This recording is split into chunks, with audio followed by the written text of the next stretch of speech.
got a favor to ask you guys, especially you medics out there.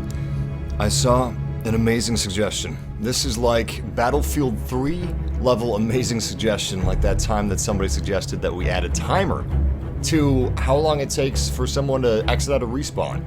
Well, somebody on the Battlefield 1 subreddit suggested that we add a way to spot somebody that's currently dead and needing a revive, you know, that little skull icon. If we could spot that skull icon as a medic and tell them that we're on the way, you know?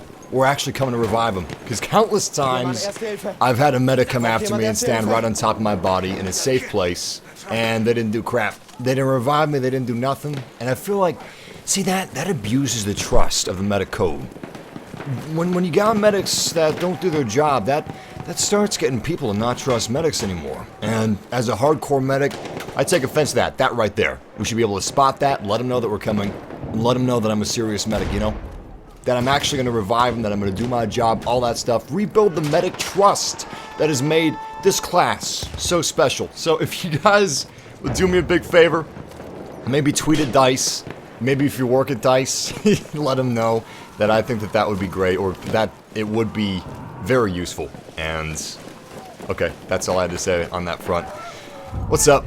What's up, YouTube fam? We're playing some close quarters combat team deathmatch.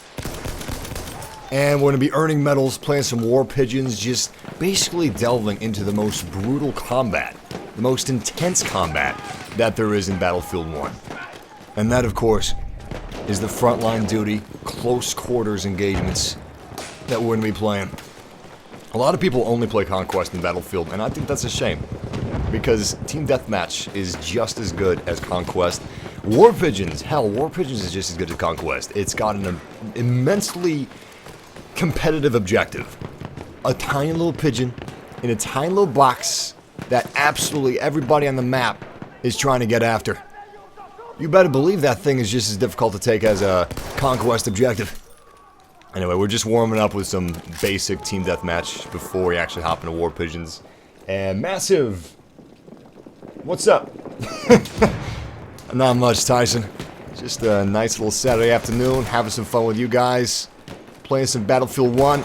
Honestly, I can't think of a better way to spend my Saturday. Maybe if I spent the morning flying kites, it'd be just a little better, but honestly, I can't complain. I definitely can't complain. Also, good news! Big news! I finally have the final medic gun of the medic class. It's pretty good, but honestly, I think that the Mondragon is still the best weapon in the medic class. I'll show you guys the new weapon that I bought next time I die. The biggest downside to it, I mean, it's got great handling, it's got great control, minor recoil, and fantastic damage, but the thing is, it holds 5 measly bullets. And if you got 2 people, oh crap, if you got 2 people coming after you, oh, come on, incendiary grenade. No damage with that incendiary grenade that I tossed.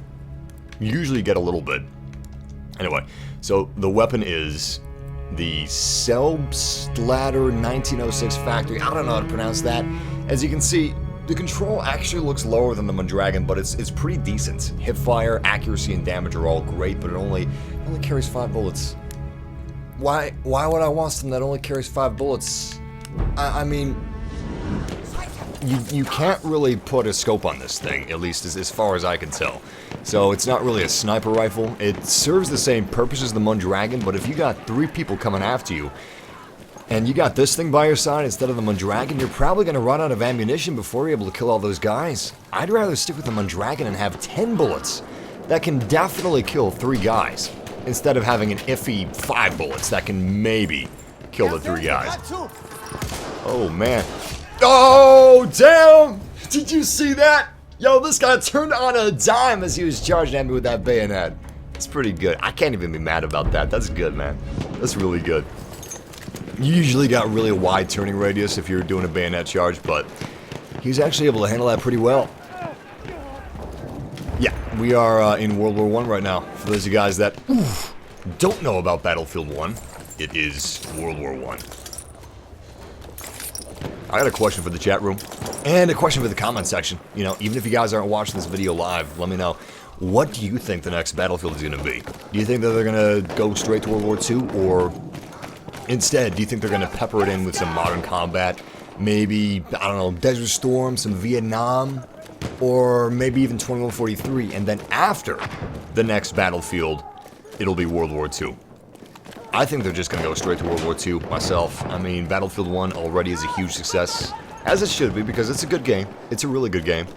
But I just don't know if they're going to go straight to World War II after this. I mean, it makes sense. It just seems like the natural progression, but they could totally surprise us. I don't think that we're going to get another hardline, and what I mean by that is, I just don't think that we're going to get an intermediate battlefield. I think after this battlefield, it's going to jump straight to the next big battlefield, the next full battlefield, instead of a quasi-battlefield or a half-battlefield. Strangest thing, I can't seem to find a lot of hostile targets. Good kill, man. Stay alive. Oh, crap. Oh, crap. Oh, I regret this. I regret this so hard.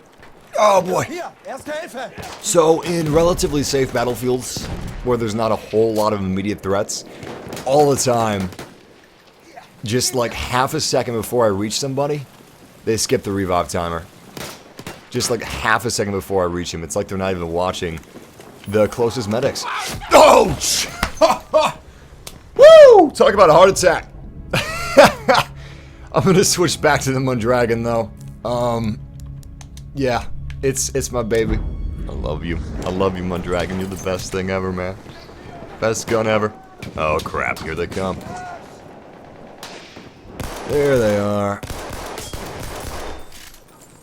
Anybody else? Ooh, sniper.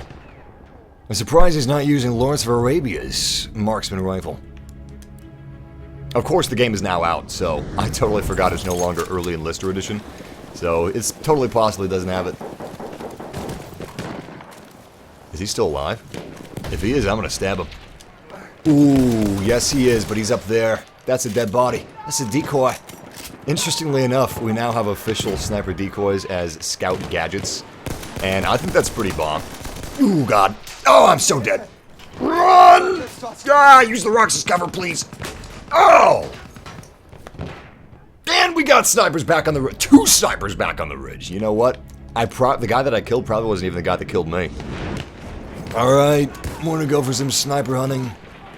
May not be the smartest thing to do, but I'm gonna go up on this ridge and see who I can find. We already have some of our teammates going sniper hunting as well. So it's just a big old party. Alright, there's one of them. Anybody else up here? Oh, crap. Oh, crap. Oh, crap. He's coming. He's coming. Yeah! Damn it. We almost got a triple kill. At least we got a kill assist out of that. Anyway, snipers are now off of the ridge. You're welcome, game lobby. If DICE made medieval... Wow. Somebody's talking about what if DICE made medieval games. You know, I've actually thought about that myself. I've been wondering if they would ever make a... That's a sniper.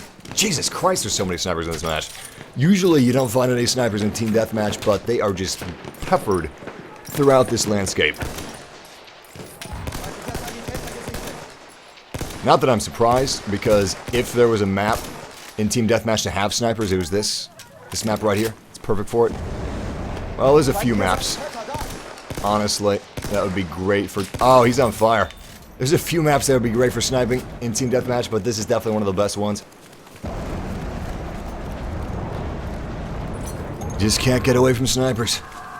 You leave Conquest, go to Team Deathmatch, still got snipers. Hell, I bet War Pigeons he's gonna have snipers. Take your health, man. War Pigeons is what we're gonna be playing next. I've got 1 day left on my War Pigeon Aviary medal, and I'm gonna get that medal, boys. I gotta deliver 5 pigeons in order to get that medal, so it's gonna be pretty tricky. It's not gonna be the easiest medal to get.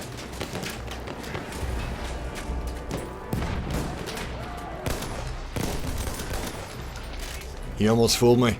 When he was going prone, I thought that he was dead. I really hate it when I'm so close to reviving somebody in a completely safe area and they just skip the revive timer. It happens all the time. If we had the ability to spot those skulls and let people know that we're serious medics coming in for a revive, then they wouldn't skip. Unless that they thought the area wasn't safe, in which case that would be totally okay.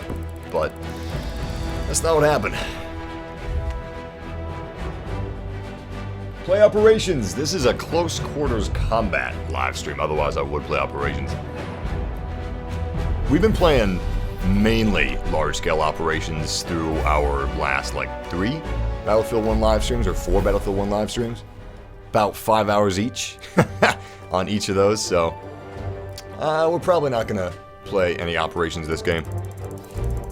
Okay, round. Not too bad. Let's switch to pigeons. Oh yeah, we can't switch to pigeons. We gotta wait.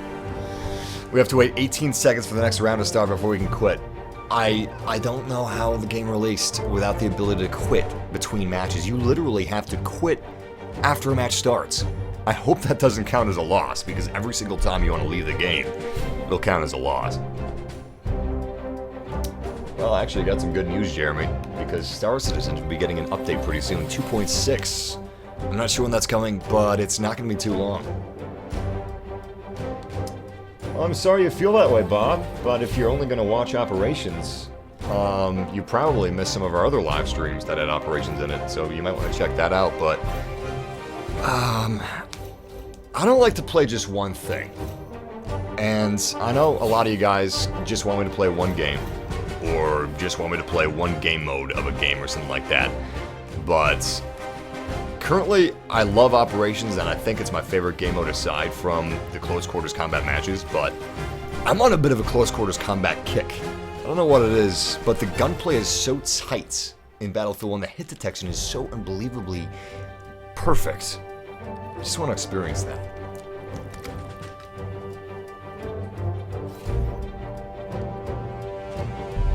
Now we can finally leave. Okay. Hey, welcome! Johannes is from Syria. That's awesome, man. We got somebody else watching from Canada. Cool. That's cool. That's really cool. Where is everybody right now? Not like, where are you currently? I mean, what country are you watching this live stream from?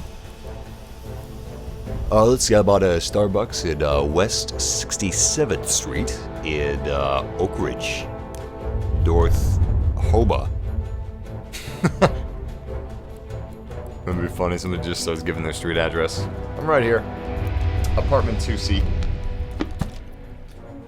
You can find me there. Just, you know, knock on the door before you enter. Ooh, that sucks. Somebody lost a battle pack because of an error. I'm guessing maybe... What kind of an error? Like, the servers went offline as you were opening it? Or maybe, like, you were opening it and then a match started and it somehow canceled it out? That would suck. You know what a good way to start a live stream would be? Open up a battle pack. In fact, let's do that right now. Alright, I need a favor. Guys, if you cross your fingers with me, we might get a legendary. Hell, we might get a legendary piece. Come on, baby. Come on, give me some good. Give me some good. Trick or treat, trick or treat. Oh, it's blue! Oh! M1911, I love it! York Distinguished. We could scrap it for 90 scrap, but I'm gonna add it to my inventory. Because that's pretty sweet. And our game is ready. So what we're gonna try to be doing this match is, or in this live stream actually, because this is a close quarters combat live stream, you're gonna be seeing some of the most brutal, bloody, intense gameplay in Battlefield 1 here. Because we're gonna be fighting as frontline combatants. And the medal that we're currently tracking is the Avian Cross. We have 1 day to complete this, so I'm looking to complete this in this live stream. All we need to do is deliver 5 pigeons. And I say all we need to do, but that's actually going to be pretty tough. Unfortunately, we're not beginning this match at the start. We're actually joining in quite a ways away from the start. We've already delivered 1 pigeon, which is good for our team. We only need 2 more to win. Actually, you know what? I got another favor to ask of you guys. Especially you medics that may be just joining the live stream now. I need you to tell DICE something, okay? I saw someone in the subreddit give an incredible tip. whenever you see skulls that need revives on the map, if you spot those skulls, that would let them know that you're incoming. You know, that you're a serious medic, that you're about to save them, that you're about to revive them. You're not going to be one of those people that just stands over their body, reloading their weapon for the next 30 seconds while they slowly die. Alright, look at this, look at this. We have 2 medics near us. 3, 2, okay. He's just 1 meter away, he's right on top of us. And we got a revive. Awesome. See how it took him a second or two to revive me? Well, in that second or two, I could have respawned. And that would have sucked if I would have, like, respawned and completely ignored the fact that he was coming to revive me. I've had that happen so many times. It's really the bane of the medic in Battlefield 1. And revives are huge, man. They are enormously important for any game mode that you may be playing in, even Team Deathmatch. That's first aid for you. Looks like we gotta use a gas mask. Not a big fan of that. Definitely not. I do not like these things. I like being able to aim down my sights. You cannot aim down your sights if you got a gas mask. Regardless, let's focus on this objective. War Pigeons. Despite the cutesy name, War Pigeons is pretty much the most... Don't you dare respawn on me! You got damage? Oh, thank God. That was so close. I was literally like a meter, 2 meters away from him, and he was already respawning. I don't get that. That just blows my mind, man. Do we need some health? No, he's good, he's good, he's good. All we gotta do is make sure that we keep these Ottomans off of his back. God damn. We went full Stormtrooper on that shot. Damn, man, that was brutal. You see that? Not only did he just shiv his ass, but then he punched him right in the face with the butt of his knife. I don't know. That's kind of adding insult to injury. You know, that wasn't completely necessary. Although he is dead anyway, so I guess what does it matter?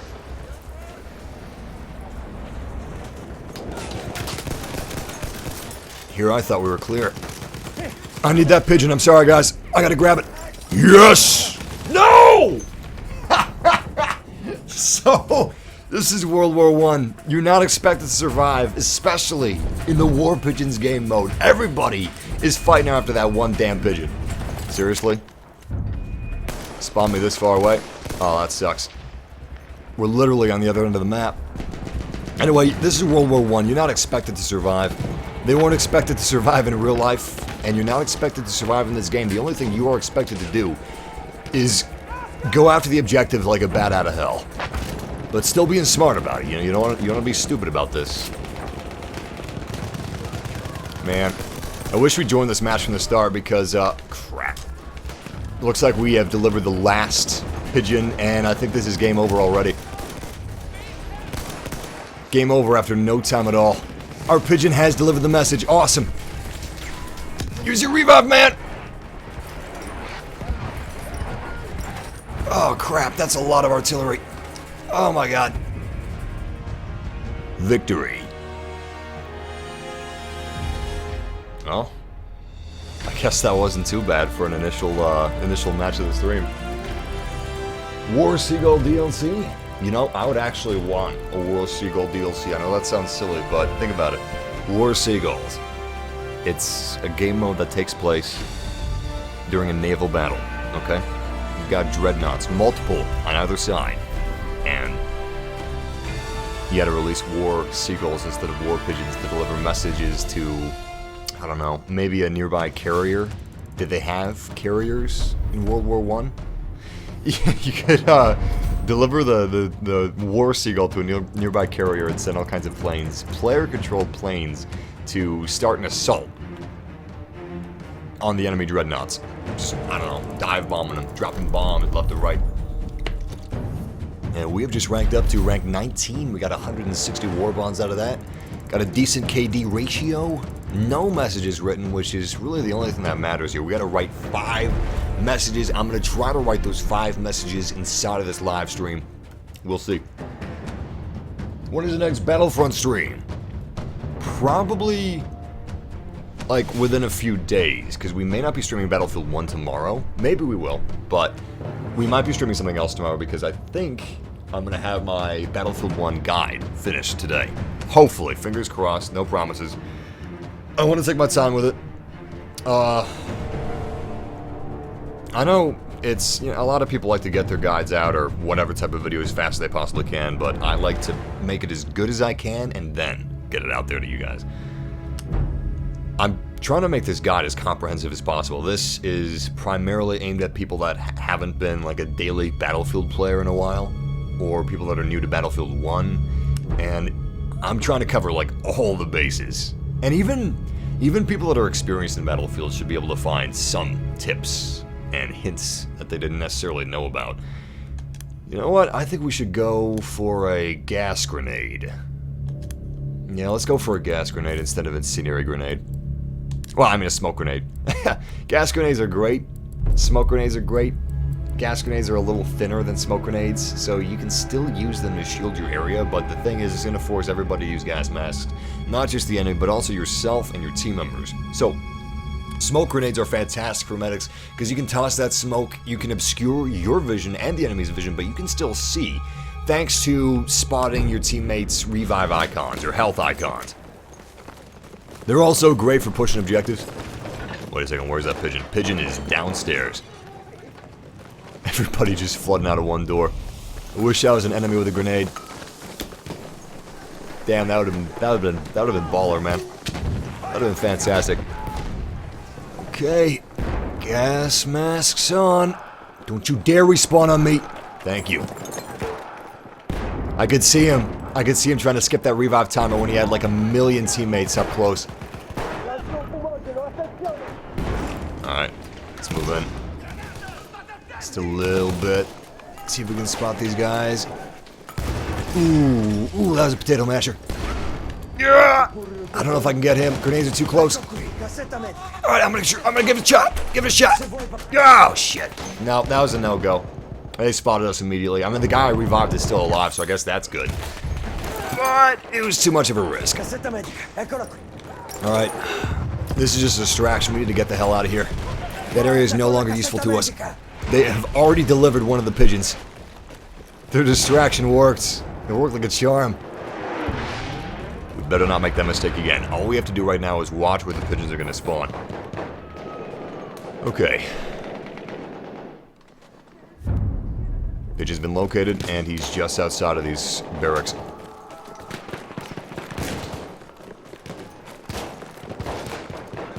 What the hell? That's so weird. So that door was actually invisible. Alright! Give me that pigeon! Give me that pigeon! Ah, so close. Everybody's looking to finish that avian medal, and I picked up the pigeon. Which is nerve-wracking, but also really cool. Ah, shit. Let's use the smoke. Obscure our vision from snipers. Now you write these messages faster if you're standing still. Obviously, if you're standing still, you're not mobile, so you're gonna be an easier target. I got you, man. Stay alive, stay alive. Oh, you son of a bitch. You dumb son of a bitch. Why? Why in the hell would you skip the revive, you idiot? Excuse me. Pardon me. Sorry about that. I need to go to anger management or something. I don't know. These teammates that skip their revives immediately. I don't get it. I don't get it. I never will. He could see that I was right up next to him. And for some reason, for whatever reason, he skipped the revive. I could have revived him. He could have helped me stay alive. Hell, he could have killed that guy after I died and picked up my pigeon. But obviously, none of that's going to happen now. Enemy has the pigeon. Enemy has delivered the second pigeon. Artillery is coming in our position.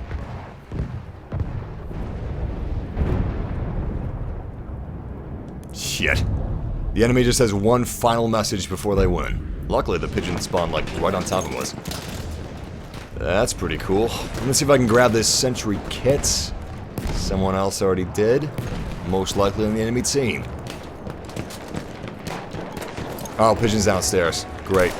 That's just fantastic. I got you. Don't worry about it. Don't worry about it. What the hell? Did he skip his revive already? Oh, God. Either he was revived by somebody else, or he skipped his revive immediately. Luckily, we currently are in possession of the pigeon. I'm not sure where the enemy is. I have a feeling they're going to be either coming up from the north or from the south.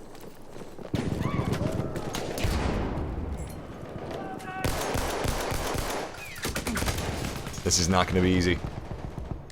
How's the teammate doing? Looks like that pigeon's about to be delivered.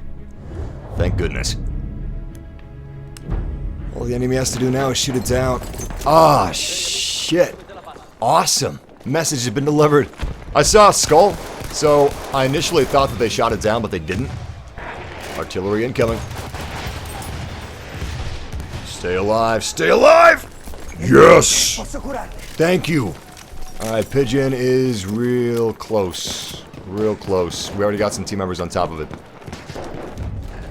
Fantastic. Alright, let's go in for defense.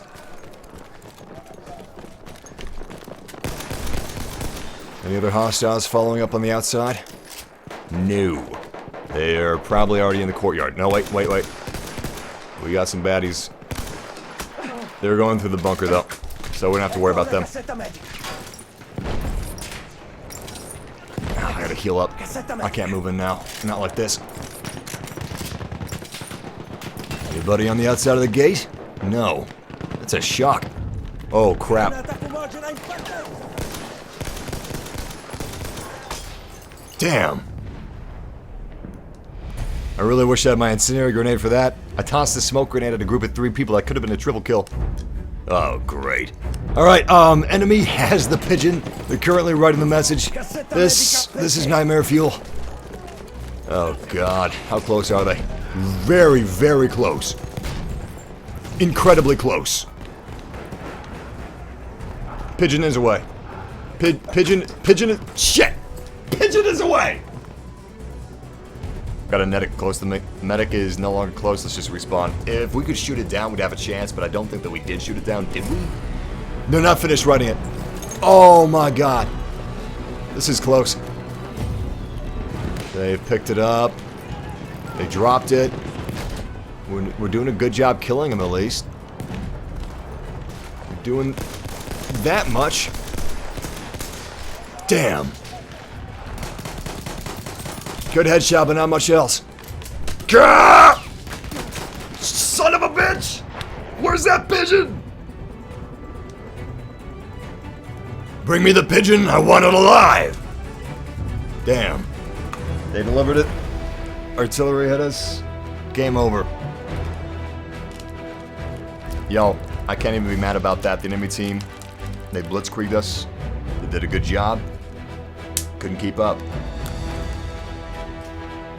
What gun is he using? Mondragon, my favorite gun in the game. It's only available for the medic class, so a lot of people actually choose the medic class just for the gun. I've seen a lot of medics, like the entire game of Conquest, entire game of Operation. Some specific medics didn't even use their kits, man. They didn't even revive people, they didn't heal people. They just chose medic class for the guns.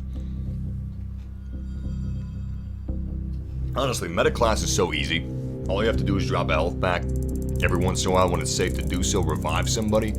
That's all you gotta do, and then you can enjoy the gun on top of it, you know? It's not like it's Assault, where you have to plan a strategy of taking out a tank. Tanks are dangerous. Difficult to approach. I would say Assault and Scout are the most difficult classes to play to your team members. You know, to your objective. I would say that Medic and Support are the easiest classes to play to your objective.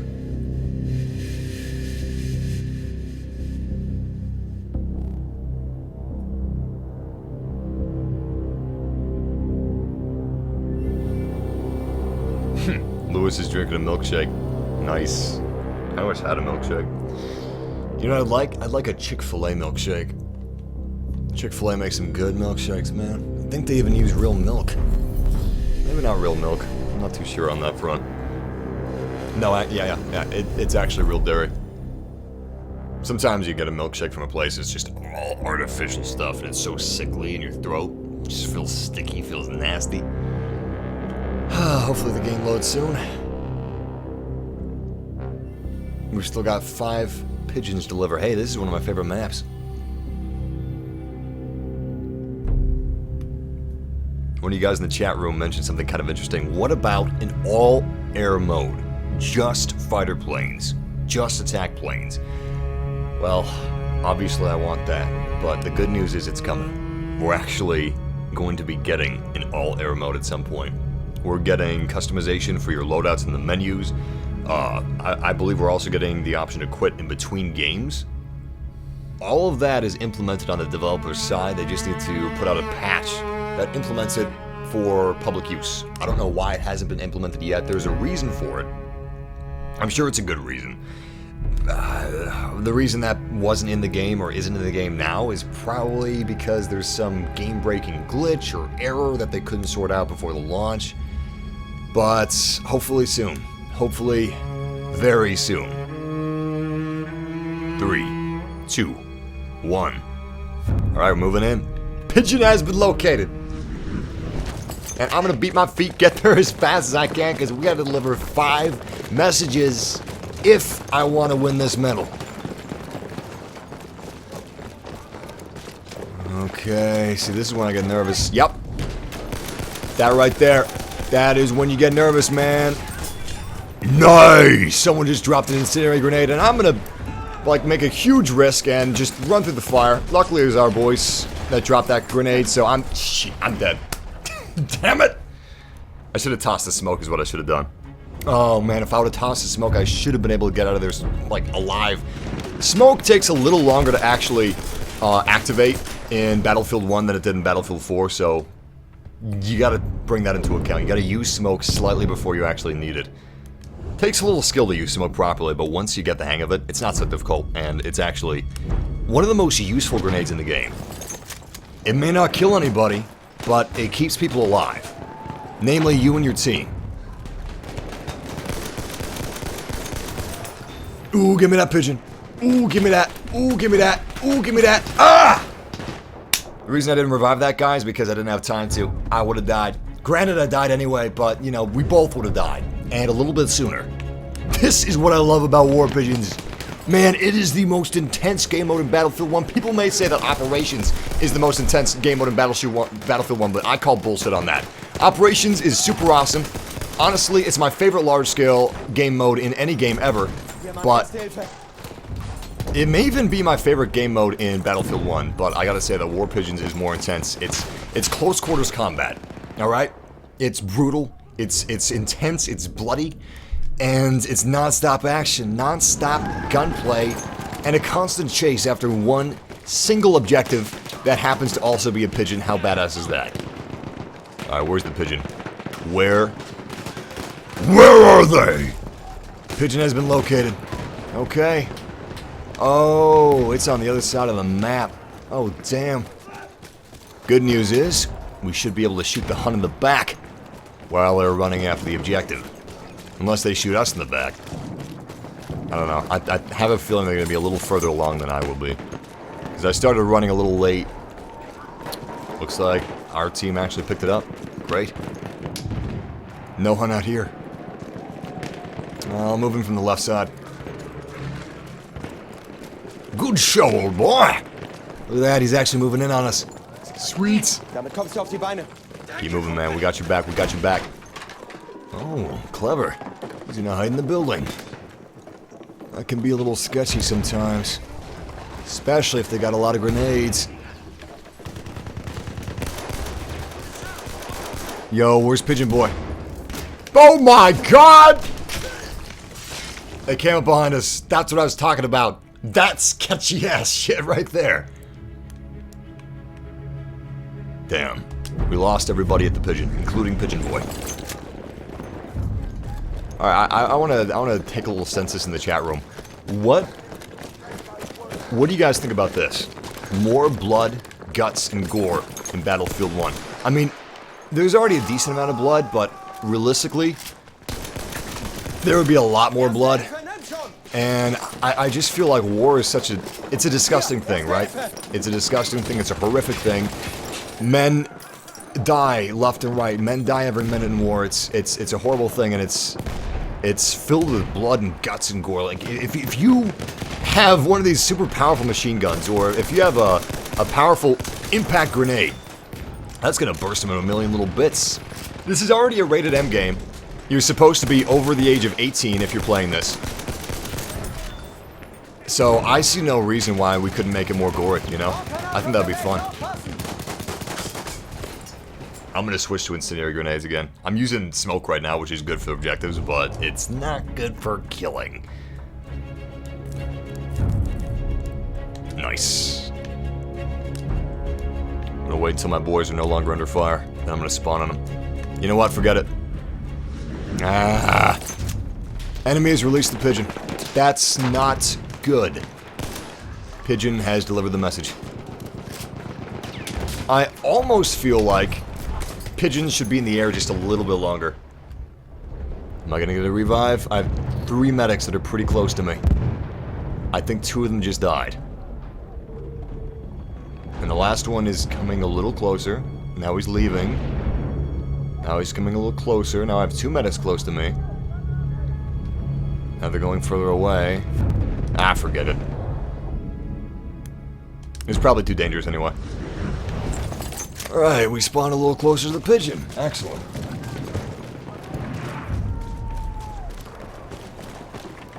Looks like a lot of people agreed about that. Well, not everybody agreed about that, but... Okay, so someone said kids still play these games? Come on, man. Oh shit. Kids watch porn too. You know, you can't stop kids from doing things they're not supposed to be doing. But that doesn't mean that you should, like, weaken the experience just because kids are gonna be playing it. You know, they're not supposed to be playing it. It's still a rated M game. It's still beyond their age range. Ooh, shit. They came up behind me. This is so intense, I can't even concentrate. We have released the pigeon! And they shot it. That's just our luck. Alright, where's the next pigeon to spawn? I'm gonna wait before I spawn to see where the pigeon's gonna be. That's the only point of this game mode, so may as well keep our eyes and ears open. Damn, it's taking it. Oh, there he is. And I spawned super far away from it. Great. Honestly, that's the way it should be. Everybody should spawn a decent way away from the pigeon. Still, I'm selfish like that. I think it would be cool if we had World at War level blood and guts and gore. World at War wasn't over the top. I'm not saying over the top. I'm not saying Gears of War or Saw or something like that. But World at War would be great. If you step on a mine, your legs get blown off. If you hold on to a grenade for too long, your arm gets blown off. Nice little touches that help your immersion.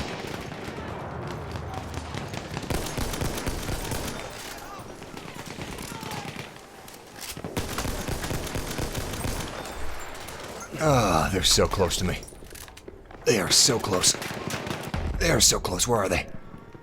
Okay, there's the pigeon. The enemy's delivered 1 pigeon. We're starting to right up. Oh, they killed us. They killed us. We no longer have the pigeon. I'm gonna see if I can grab it. We have the pigeon again.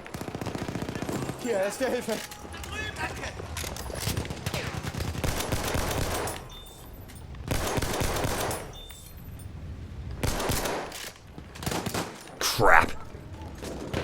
Where'd you go? Where'd you go? There you are! Damn! Oh, he's a medic. He already healed himself back up. Smart. Clever little British soldiers. Great. Enemies now picked up the pigeon. This is horrible news for us. Incendiary grenade out. Hopefully it does some damage. And we got somebody hot on our ass. There they are. Great. Our guys ceased to respawn already. I could have revived both of them. It was safe enough.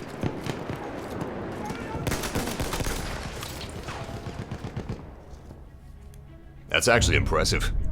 Lewis gun deals a little less damage than it should. And he was pretty fast in that kill. Oh, great. Enemy has delivered the second pigeon, so we've got artillery incoming. And we are starting to slip through this match. Slip right through the cracks. They have a single message to deliver. We have 3 messages to deliver. Hier, erste Hilfe. Great. Looks like the enemy is already near the pigeon by default. Bad luck. Very, very bad luck. Go around the other side. See if we can find any hostiles. Yep, we found some hostiles, or they found us. This match is, you know what? I'm not going to call it a loss. I was about to. But I'm not going to give up hope. Even though the enemy is currently writing the 3rd and final message. Did we just kill them? Oh my god. Ah, they just pick it up again. Still. You know, we made a little bit of progress. That's something.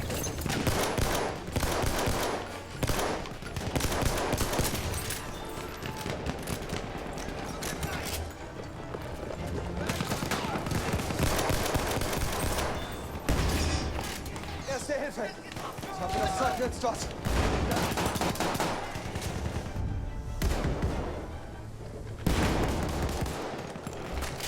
Nice. We picked up the pigeon. Alright. Damn it, get out of the building! Thank you!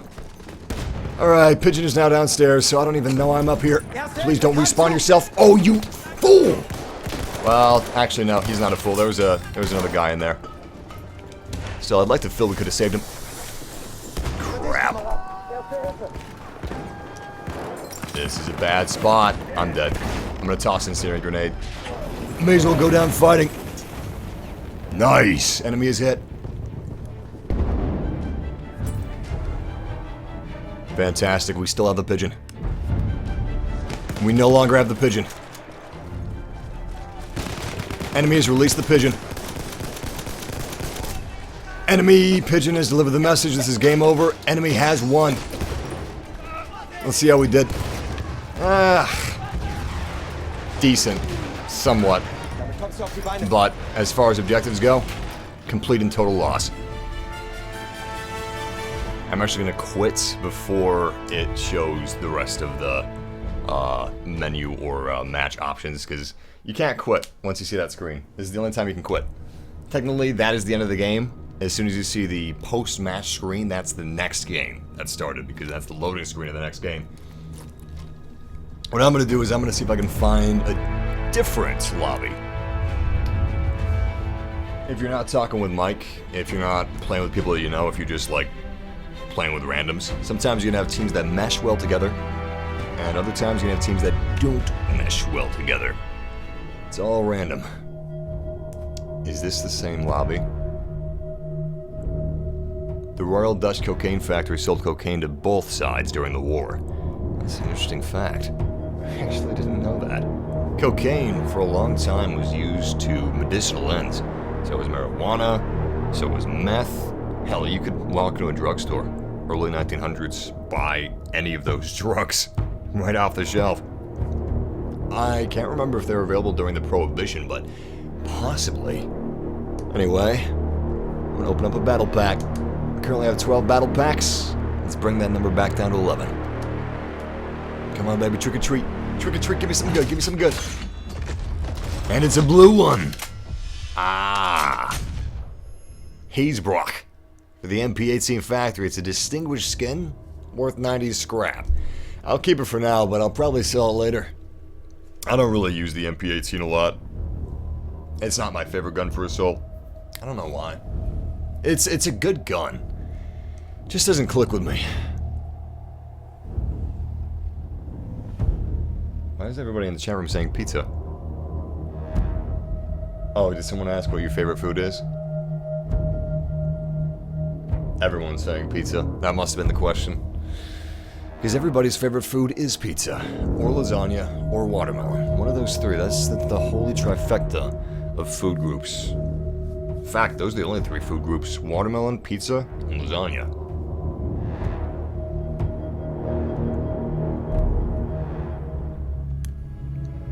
I'm hoping this match started recently. Yes, it did. Cool.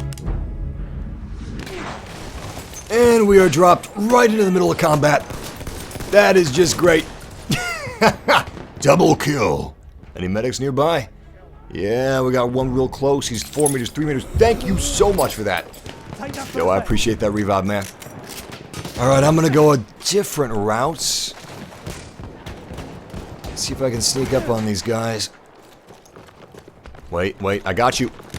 I don't got you. I shouldn't have gone after that. Not that I couldn't have seen the sniper behind me in the rubble anyway, but still. The deploy point I'm selecting is totally available. Such a strange glitch that one is. Alright, enemy currently has the pigeon.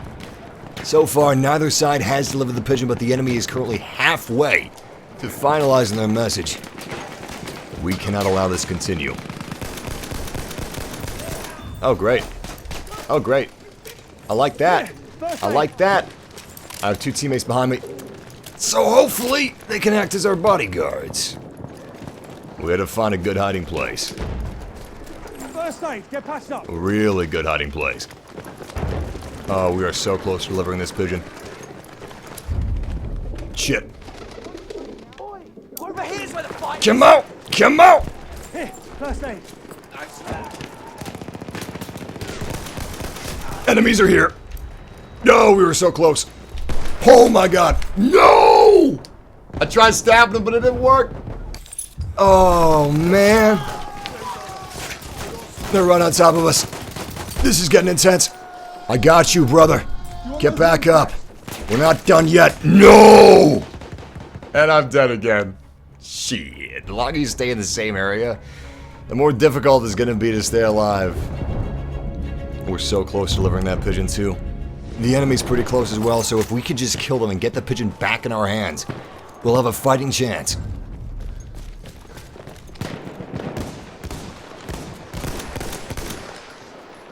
We gotta push this. We gotta push this hard and we gotta push this smart. They're ridiculously close now. I can almost taste defeat. And I don't like the taste of defeat. Incendiary grenade out. It's looking pretty effective. Unfortunately, I had 6 health anyway. Medic! Medic! Medic! What are you doing? Thank you. Thank you. Oh, you're a good medic. I love you. I appreciate you. Great. Great, great, great, great, great. He's got it, he's got it. Pigeon's gonna be delivered in T-minus now. I said T-minus now. There we are. Fly away, little birdie. You're safe. Nobody is gonna hurt you today. Ladies and gentlemen, we just earned the Avian Cross. We've delivered 5 pigeons and 5 messages. That's a whopping 5,000 XP we just earned. That's pretty great. If you guys are just starting your Battlefield 1 adventures, if you just bought the game, if you're just getting in now, I highly recommend that you always have a medal selected. There's no reason to never have a medal selected. It doesn't cost you nothing. And on top of that, you have a chance of eventually earning 5,000 XP, which is a nice little bonus. Hell, it's kind of just fun to do on its own, you know? Acting like it's a little objective. Which it is an objective, technically.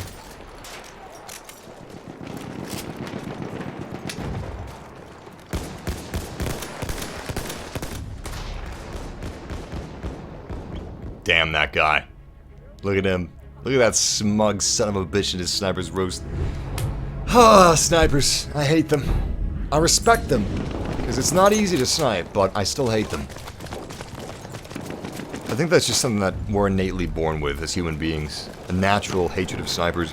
Hell, probably even in the Stone Age, before sniper rifles even existed. They're like, damn, Grunk, you know what? I've been thinking a lot recently, and I think there's one thing that I hate more than dinosaurs eating us cavemen, more than choking on big-ass dodo bird bones. I hate snipers. And I don't even know what they are, but I just hate them. The name, what they do, it's just... I've never felt emotions this strong, man. Never. At which point, Grump would probably be like... Because he probably doesn't speak English. Hell. That was probably just the caveman's inner dialogue. If he was actually talking to Grunt, probably would just sound like...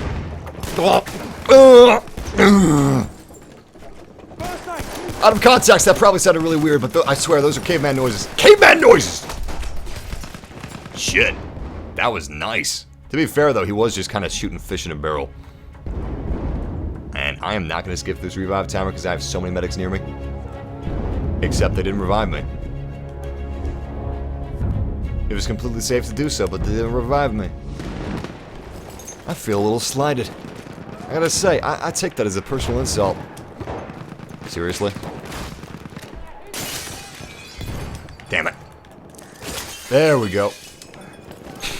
Totally cool and badass entrance.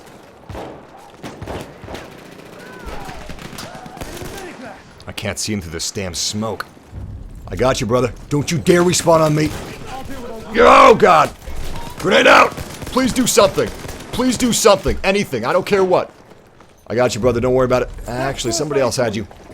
That's okay. We all got each other's backs. First aid for you. I need some health and desperately.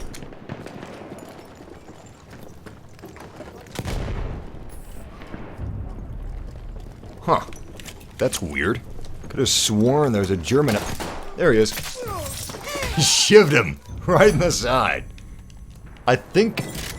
No, you know what? No. I was about to say that I think I'd rather be shivved in the heart than shivved in the side, but that's kind of extreme. I think I'd rather be shivved in the side than the heart. To be honest, though, I'd just rather not be shivved at all, if that's an option. Wait. Where are the Germans? Where are the Germans?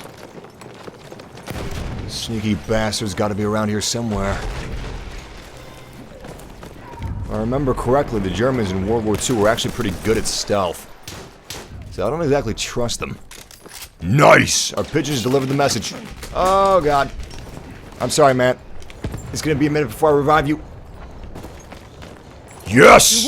Yo, major props to actually not skipping the revive and putting faith in your medic. That warms my heart. My cold, stone-like World War I heart. Chips and dips! You know what? This is gonna probably make some of you guys unsubscribe, but I'm more of a chip fan than a dip fan. I'd rather eat my chips plain than with a dip. Now, there are some dips that I like a lot. Salsa isn't considered a dip, but that's my favorite. I like bean dip quite a bit, especially with some Fritos. Good old-fashioned bean dip. Yeah, boy. What else do I like? I don't like ranch. I don't eat that. I don't eat that white goopy slop. I also don't like mayonnaise.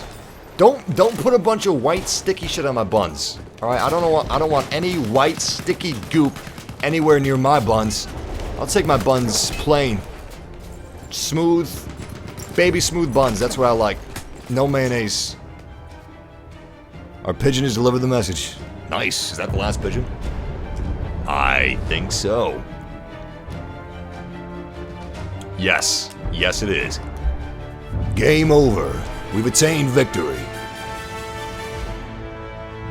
Massive, do you have Instagram? I do have Instagram. That's where I post all kinds of pictures with all my girlfriends on the night on town. Post pictures with us and margaritas and just a bunch of selfies. Styling, baby. That's where I also post all my pictures of my shopping days. Seriously, I do have an Instagram. It's mostly where I post pictures of stuff that developers send me and publishers. Like if I get a game early or something like that, I get excited. I want to share with you guys. I usually share it on Instagram. How did our squad do? Good. Best messages delivered. Nice. Got a KD of 3. Delivered 3 messages with our squad. That was pretty good. It was a fun match.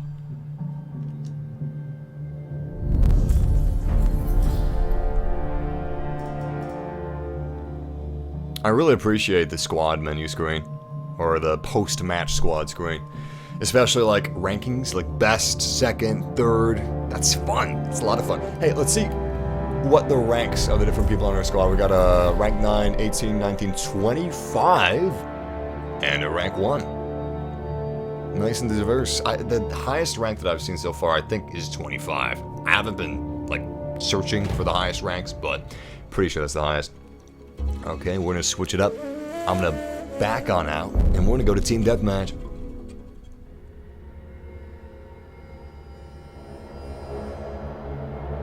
What are people saying in the chat room?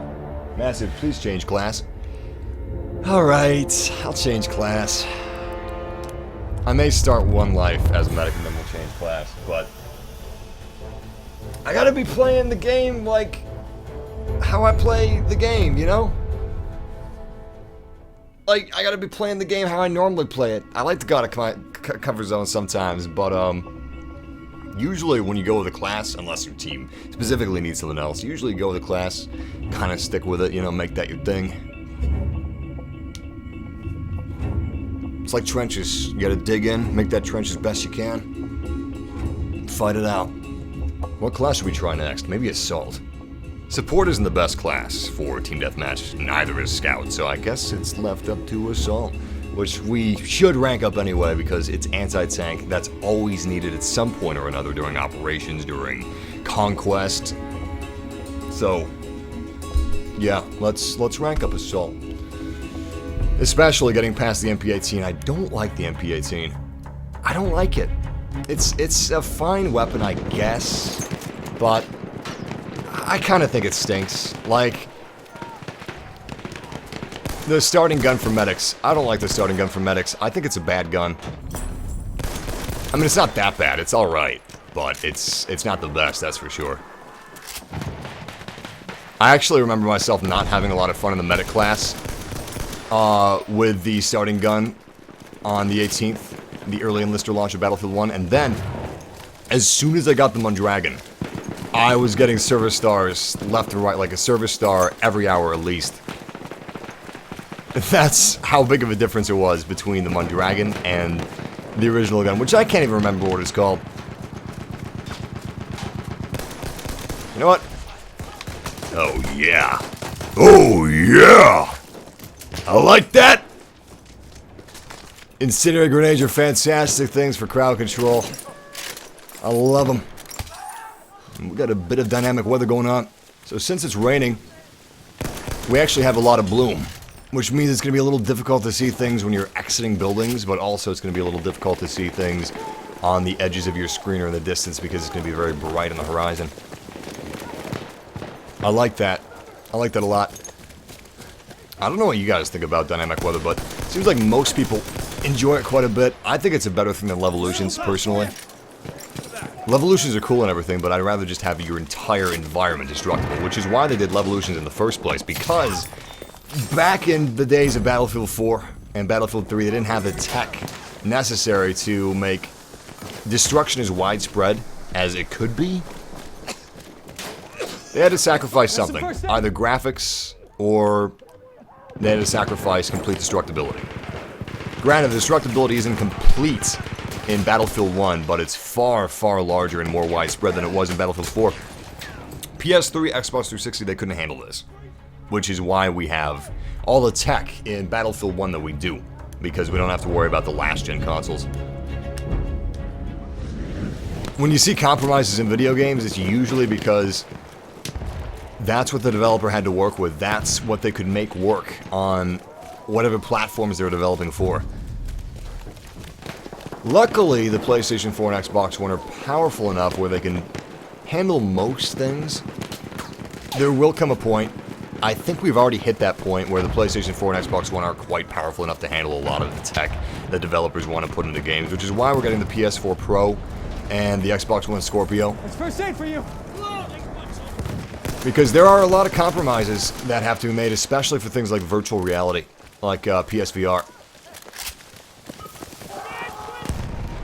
Consoles, I love them, but they are a bunch of smoke and mirrors, which is kind of all they need to be when you think about it. They don't need to be much more than smoke and mirrors.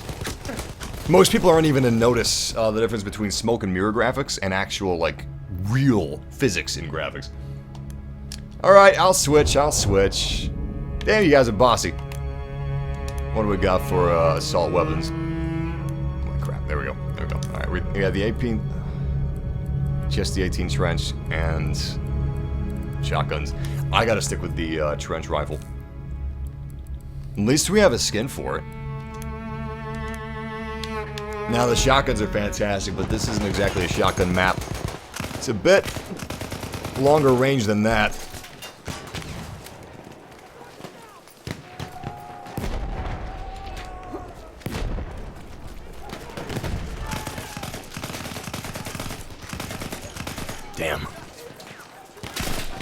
What rank do I get to change this gun out at?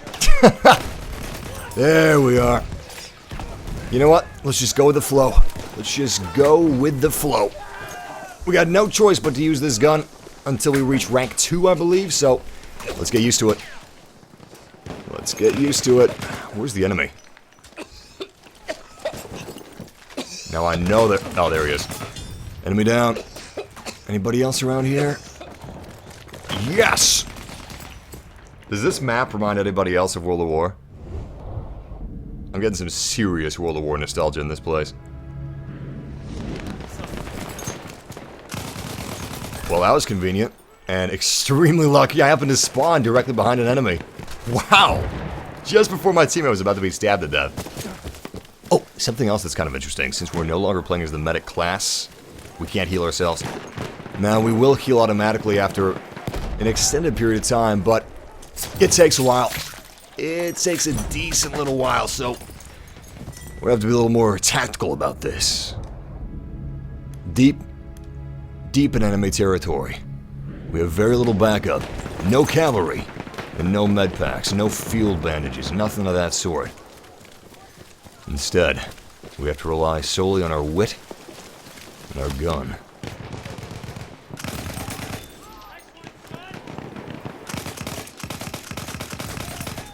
Nice. Grenade out! Please be a good kill. Nice, good kill! Wait, that wasn't a grenade kill. Damn, I don't think a grenade did anything. I see you, I see you. Where did you go? Where did you go? These enemies, they're performing disappearing acts all day long. That's actually dynamic weather though. This map doesn't always have rain. When it doesn't have rain, it's a lot easier to spot enemies. It's a lot easier for them to spot you. Insert name here or else says, why are you guys watching somebody else play the video game? You must be new to YouTube. But to your benefit, to your favor, I'm gonna say this. If you are new to YouTube, which you must be, but going by that comment, yo, listen man, you have an absolutely wonderful, wonderful time of discovery ahead of you. I actually envy that. Being new to YouTube, discovering all kinds of awesome YouTubers for the first time, that's gonna be great for you, man. As long as you keep an open mind and don't have a stick up your ass, you're gonna have a good time. Shit. We should handle that one a little differently.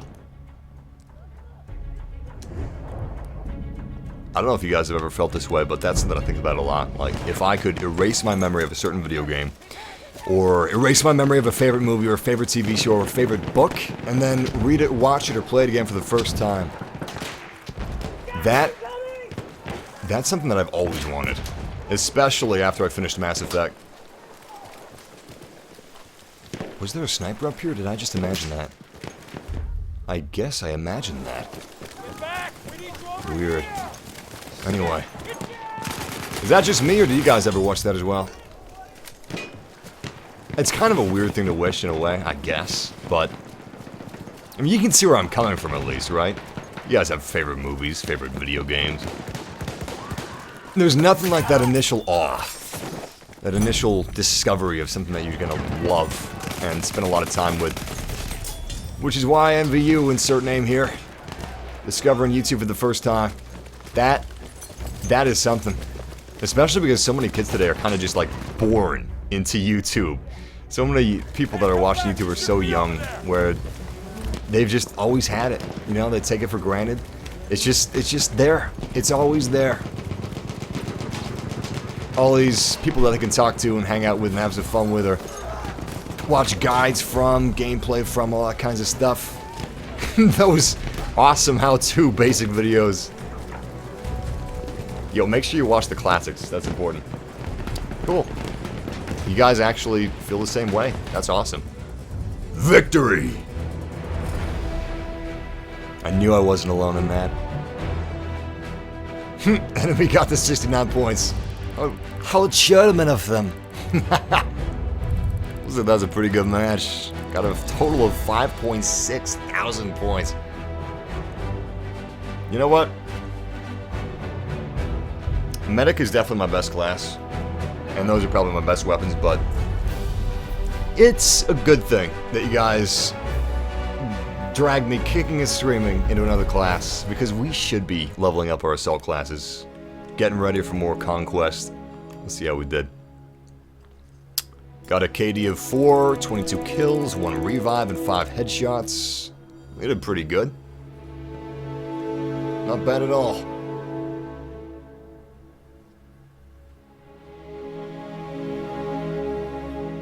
Actually, we did really good. I'm surprised, because I was using the MP18. What's the highest rank in this place? 19. Looks like it's the highest rank. We got 1 enemy on 19 and 1 friendly on 19. Yours truly.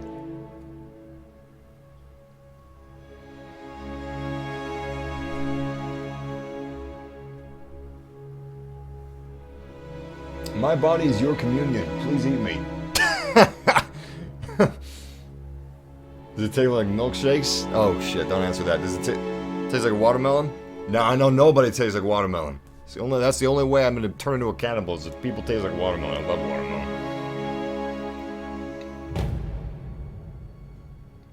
I have actually heard that before. That I sound like Duke Nukem. Sometimes I do a Duke Nukem impression. It's time to kick ass and chew bubblegum.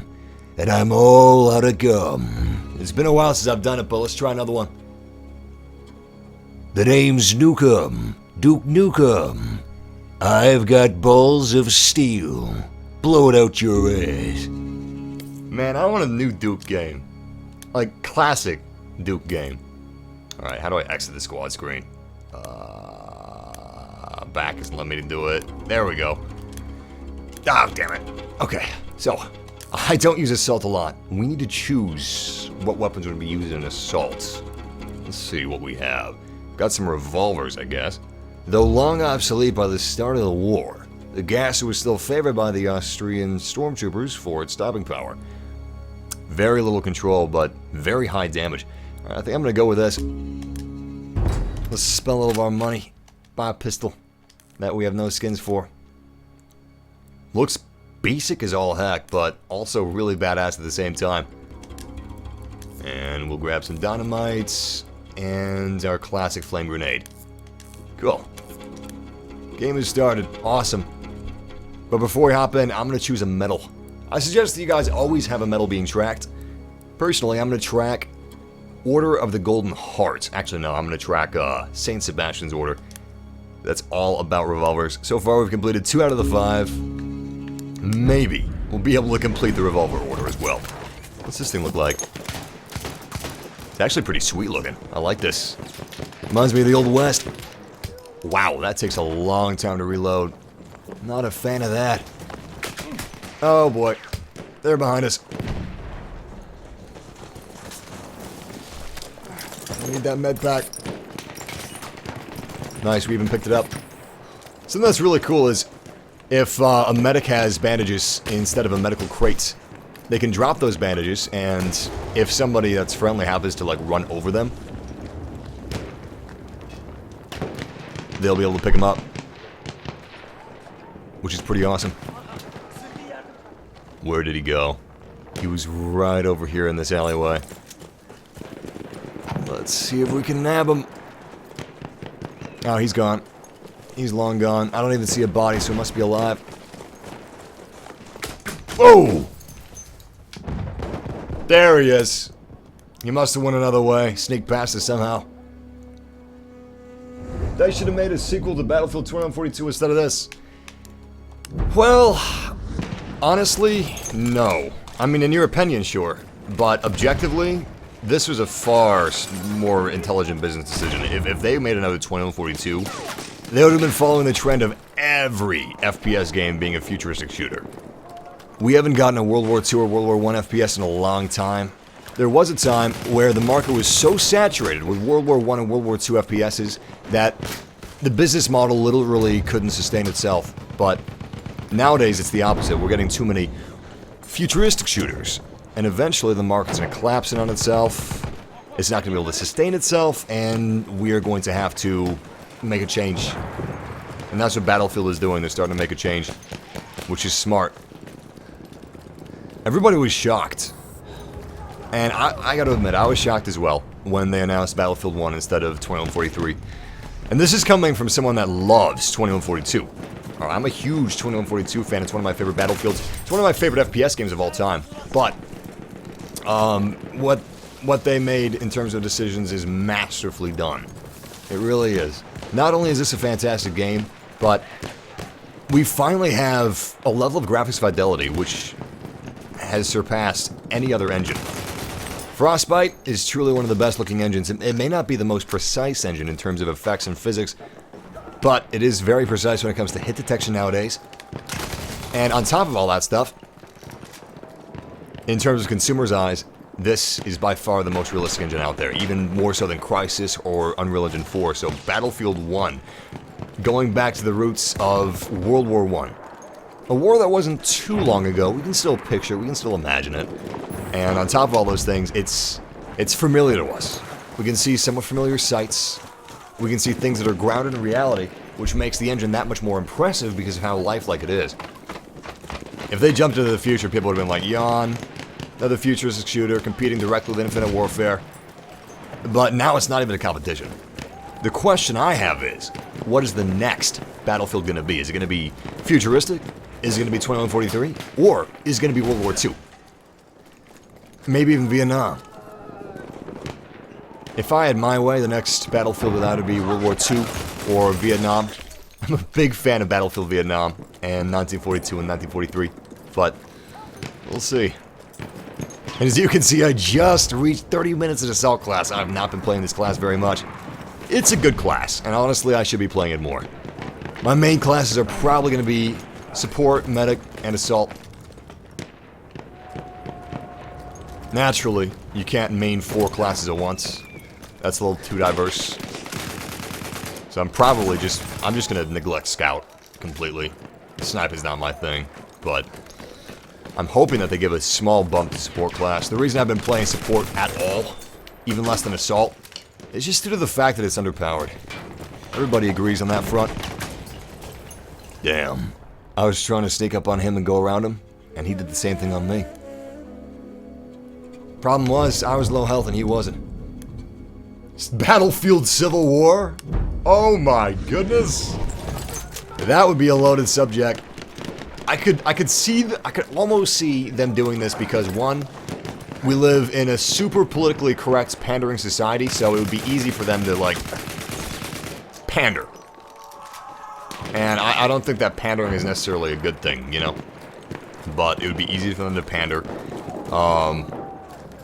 The reason why we're not going to get Battlefield Civil War is because, number one, even though they could pander with it, the atrocities that America committed during the Civil War may be a subject that's still too sensitive.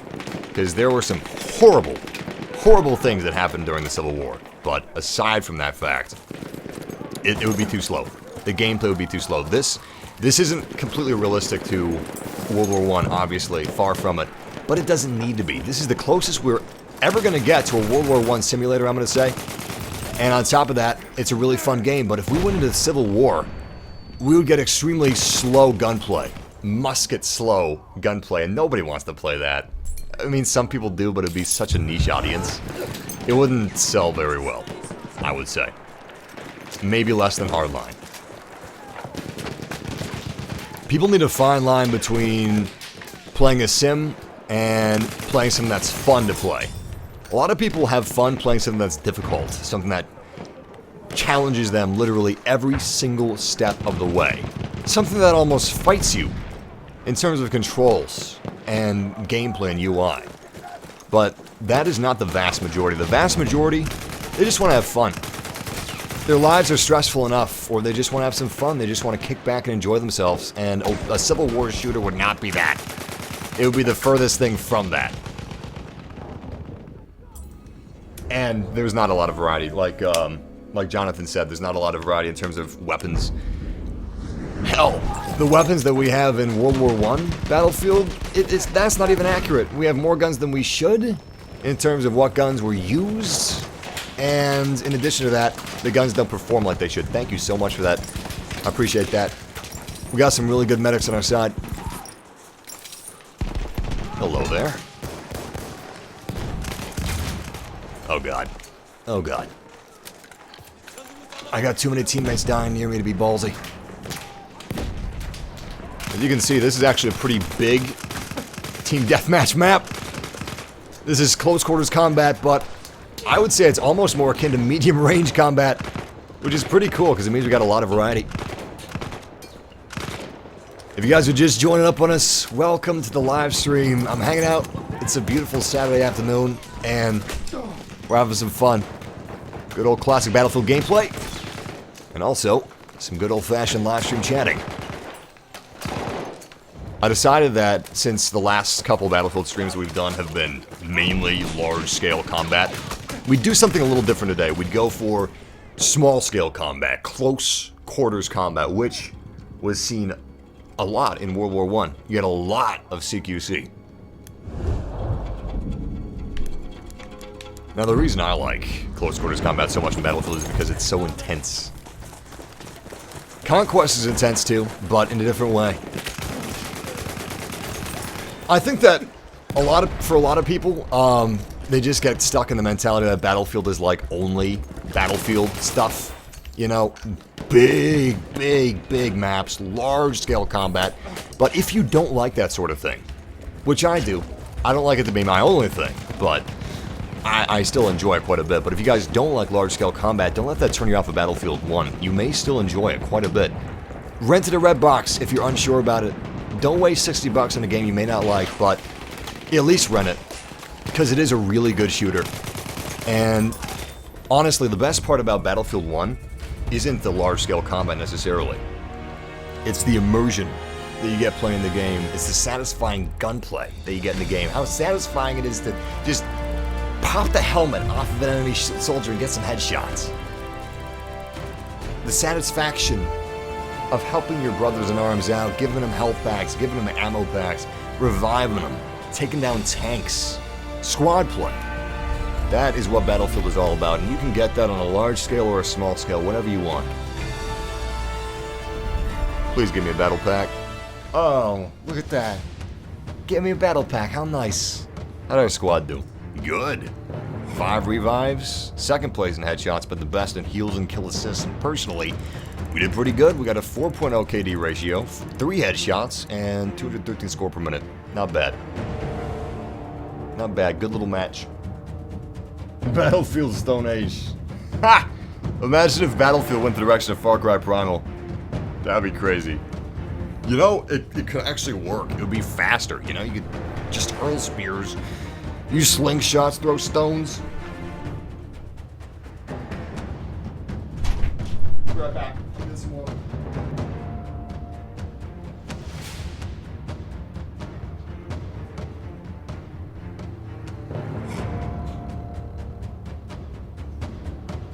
And I'm back. So you guys are saying in the chat room, Cold War Battlefield would be awesome. Yeah, you know what I'm actually hoping for? Almost as much as I'm hoping for World War II Battlefield. I hope that we get a Vietnam Battlefield or a Cold War Battlefield. Imagine how badass it would be, you know? People recently have been thinking that it would be lame to go back to the earlier days. World War I, World War II. I would say today's generation, especially the generation that play games, are really in tune to them being the coolest, you know? And just forgetting that we're all the same. The men and women and children in the world of 1910 or 1900s, they're not that different from us. You know how you can guarantee that they're not that different from us? Well, they're pricks. You got nice people, you got bastards. Some of them are two-faced, some of them will stab you in the back, some of them will take the shirt off of their back for you. You've got politicians making all kinds of wrong decisions, putting their lives above everybody else's. Not that much has changed. And just like all the past generations, we think we're the best. They thought they were the best in the 1900s, just like we do today. People aren't that different throughout time and history. Sometimes. Sometimes they are. Sometimes there have been, like, paradigm shifts, but not as often as you might think. Most generations aren't unique. Damn it. We stabbed him down to 13 health, but he was turning around as we stabbed him, so unfortunately we weren't able to get our little assassination in. Anyway, a lot of gamers, and it's kind of difficult to picture this now that we have Battlefield 1, but a lot of gamers were extremely against the idea of going back in time. They would rather see modern combat, they would rather see futuristic combat. But honestly, even something as recent as the Cold War, I think that would be the most badass thing imaginable. Going back to the Cold War, going back to Vietnam with these graphics, with this gameplay. Holy crap. I can picture futuristic stuff in a video game, alright? I can picture that looking lifelike. But something that's a little more difficult for me to picture, ironically, is stuff that's more recent. It's more difficult for me to picture World War I with lifelike graphics, or World War II with lifelike graphics. Even the Cold War, even the Vietnam War, it's difficult for me to see that, for me to picture that. And that's one of the reasons why it would be so immensely successful if we got another Cold War battlefield, or if we got another Vietnam era battlefield. It's something that's still recent in our memories. It's obviously very recent in history. But because of those facts, it really needs to look lifelike for the graphics to be good. Unlike something that suspends our disbelief automatically, like futuristic stuff. Damn, I couldn't even see him. It was so dark. Oh, medic's actually coming after me. No, he's not. Wait, yes he is. Thank you, appreciate you. Alright. Let's do things right.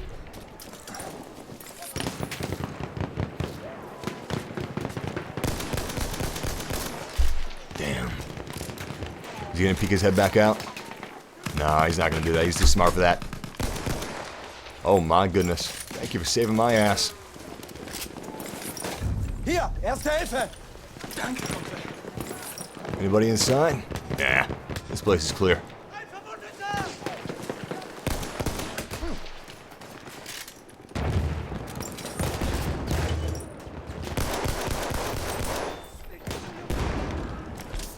Nice! Teammates back up and running. Oh, they're right outside my door, aren't they? Beautiful! Haha! Incendiary grenades are awesome, man. They're really good as, like, a substitute for the Martyr perk in World of War, which would allow you to drop grenades at your feet whenever you died. Well, you can manually drop an incendiary grenade at your feet when you die, and if you got a group of people that bum rushed you or something like that, they're all gonna be burned. They're all gonna be damaged. A fair amount of them are probably gonna die, and it's not a good idea to hang out in the lighthouse. Unless you're up top. Up top you can get some good sniping done, but at the base, you're mainly a target.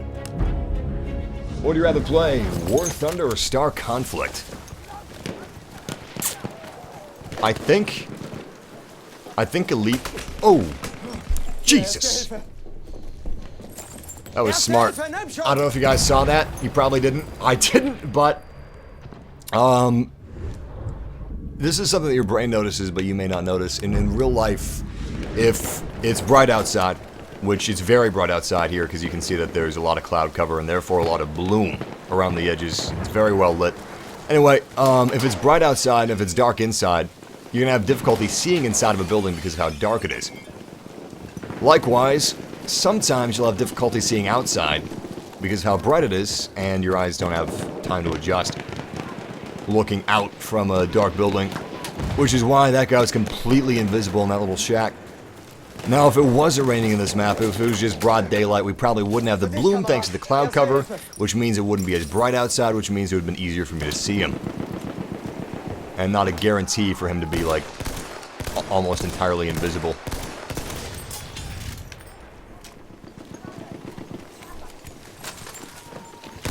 Ah, crap. See, that's why we need an option to let people know that we're about to revive them. Because, shit. That guy decided to skip the revive. Even though I was going to revive him, I just had to finish killing somebody first. If I could have let him know that I was coming in, he would have waited.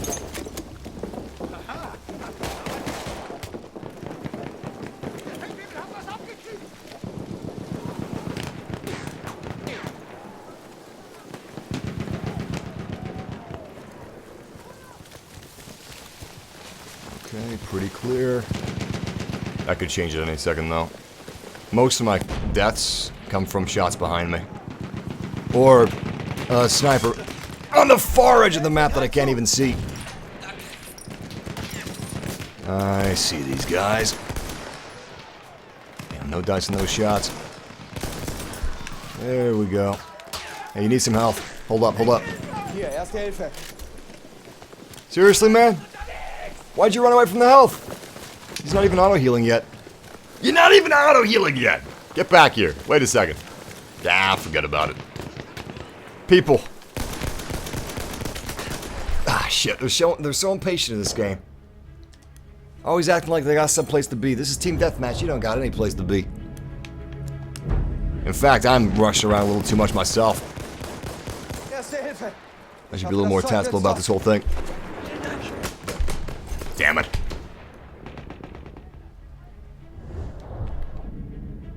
Didn't even hear him kill my teammate behind me. Alright. Damit kommst du auf die Beine. Ranked up already. Awesome. He's still inside of the house. Someone should go after him. At this point, he probably thinks we forgot about him. Still, who knows where he could be? Ah, teammate's already checking it out.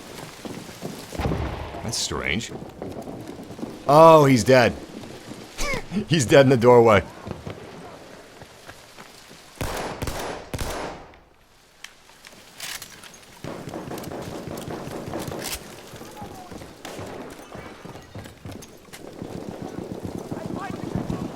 Alright, looks like we got a moment to breathe and a moment to think.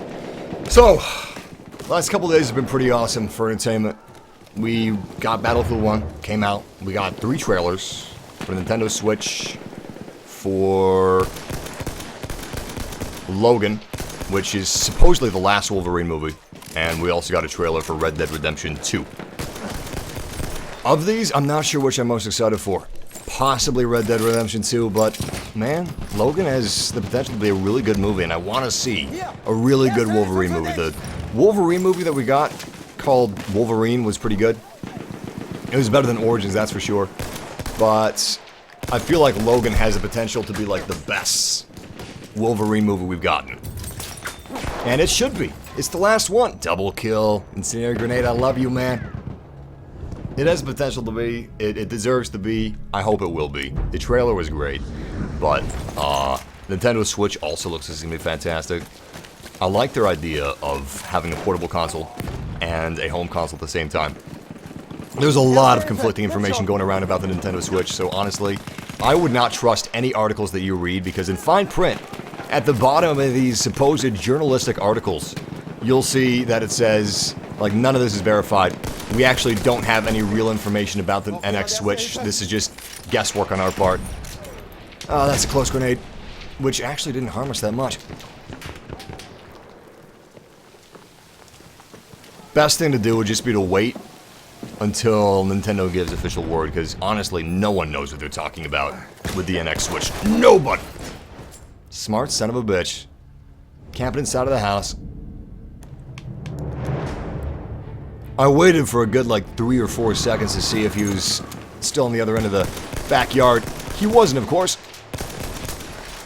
He had a better idea and plan. Hier, Erste Hilfe. Alright, mate, great. Erste Hilfe. Ich hab das Zeug jetzt dort. Finally! That grenade's gonna be the death of me. Yeah, it was. At least I got a kill in. If I wasn't completely out of ammo on my pistol and my rifle, I could have just shot him dead, revived my teammates. It would have been a fantastic situation going on, but luck was not on our side. We'd already used all of our ammo.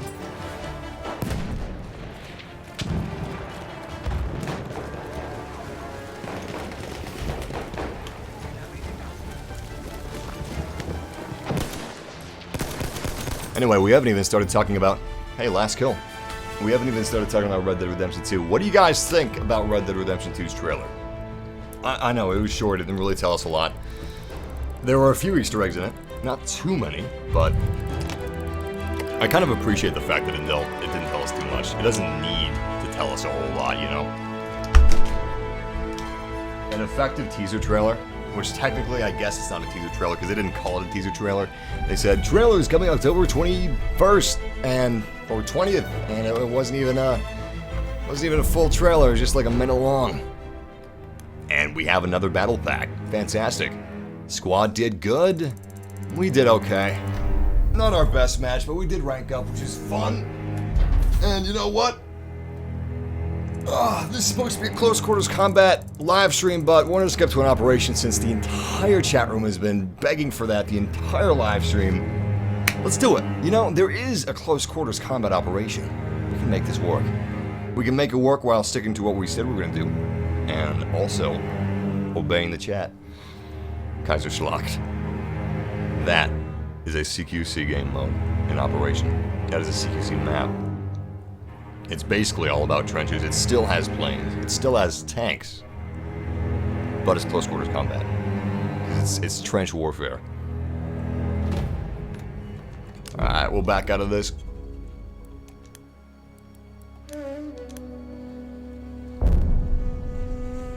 Someone said Red Dead is just not fun anymore. I don't know how you can say that, because Red Dead Redemption got more positive feedback than the original Red Dead Revolver. That's an interesting thing. I've actually never... That's taken me by surprise. I've never seen anyone say that about Red Dead Redemption or Red Dead Revolver. That's really interesting.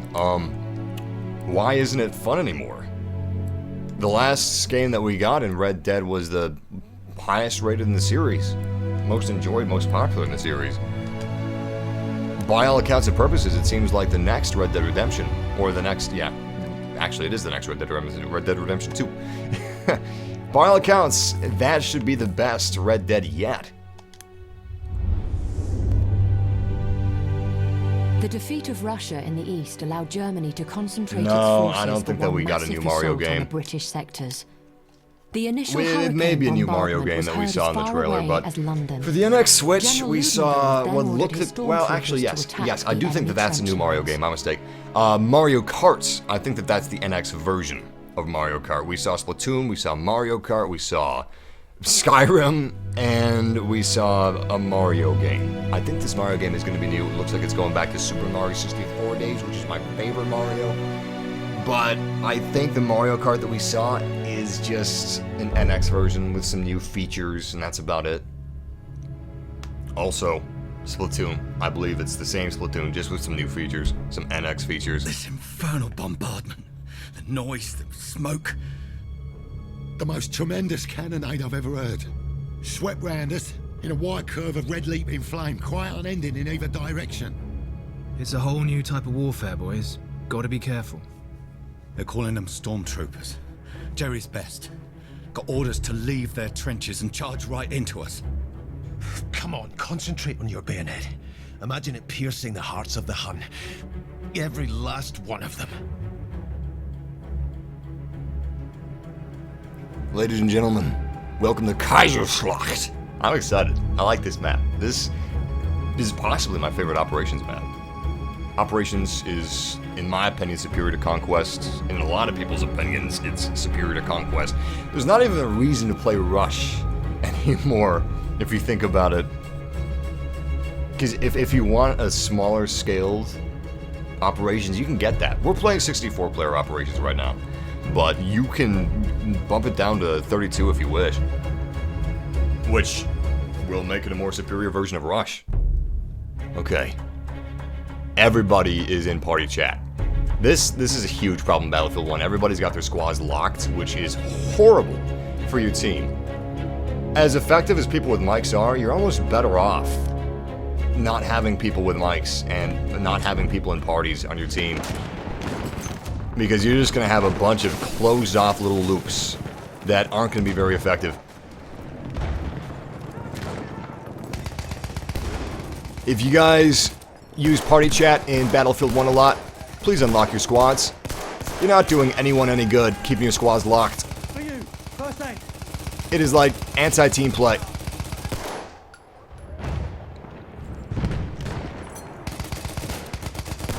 So this may be a close quarters combat live stream, but just because we're playing operations doesn't mean that we're breaking the live stream title. We're fighting in the trenches right now. This is CQC at its finest. I can't even see the enemies.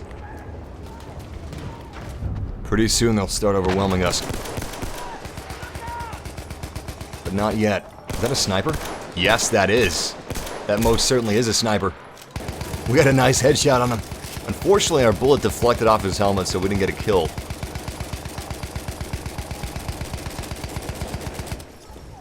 I think I'm gonna move out from the bunker. It's just a little too closed in.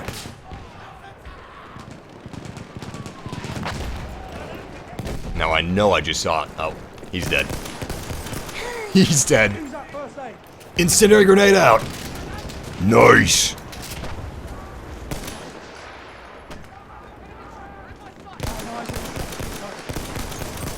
Beautiful. I don't think they have any medics over there, so they shouldn't be getting revives. Crap, I'm almost down. It's getting dangerous out here. They're starting to use gas.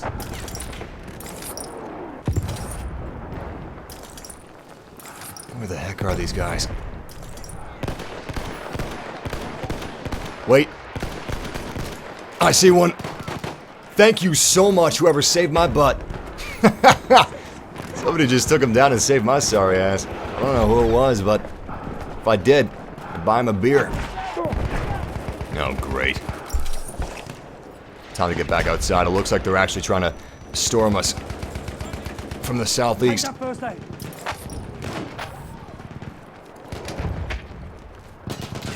No eyes on Germans. Let's stick to the trenches. It's a little too dangerous not to. I'm actually shocked that the Germans aren't using the trenches to get to us. Unless this is out of bounds for them. It's technically kind of out of bounds for us. Oh, this is a mistake. This is a mistake. The entire German army just saw me get out of the trench. Thankfully, they didn't have enough time to fire.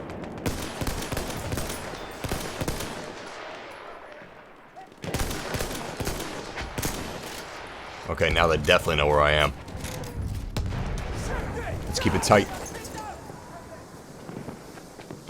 But yeah, going back to what we were talking about, Red Dead Redemption. I like the trailer of Red Dead Redemption 2. It definitely got me hyped for it. It didn't show us much, and that's a good thing for trailers in my book, but it looks like it's going to be a prequel. It's almost certainly going to be a prequel. We saw Indians, we saw Buffalo, and we also know that it's going to be following Dutch's gang. We don't know that for certain, but it's strongly implied.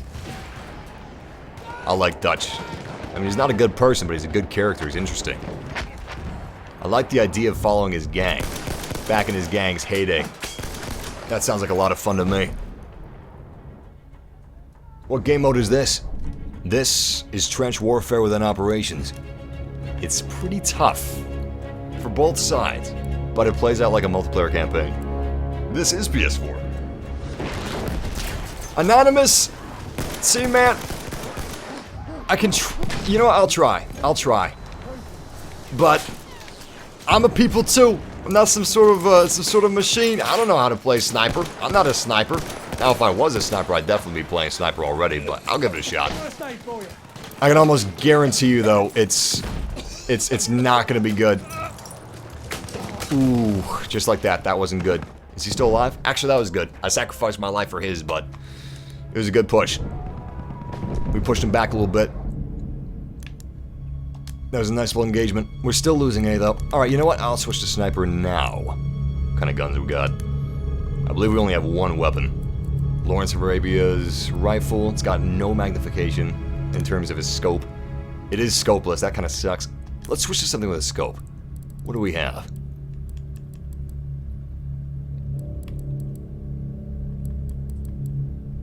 Looks like the only difference between this is the damage drop. Okay.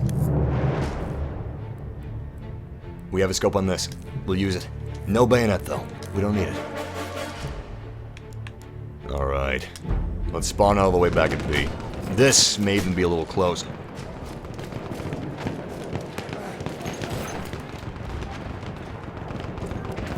Oh boy. We have hostile snipers. They're on this ridge here. We also had a hostile medic, but my teammates opened up fire and they were smart. They got the heck out of there. Exactly as they should. Damn. Wow, we actually got a kill. We actually got a headshot. But we've won. We successfully defended the sector. That's the spirit and determination that made Britain great. But they will come again. So keep those rifles at the ready and the spirit of Blighty in your hearts. The spirit of Blighty. I don't know what that is. I don't speak British. But I'll try my best, Commander. We have 2 defenses left.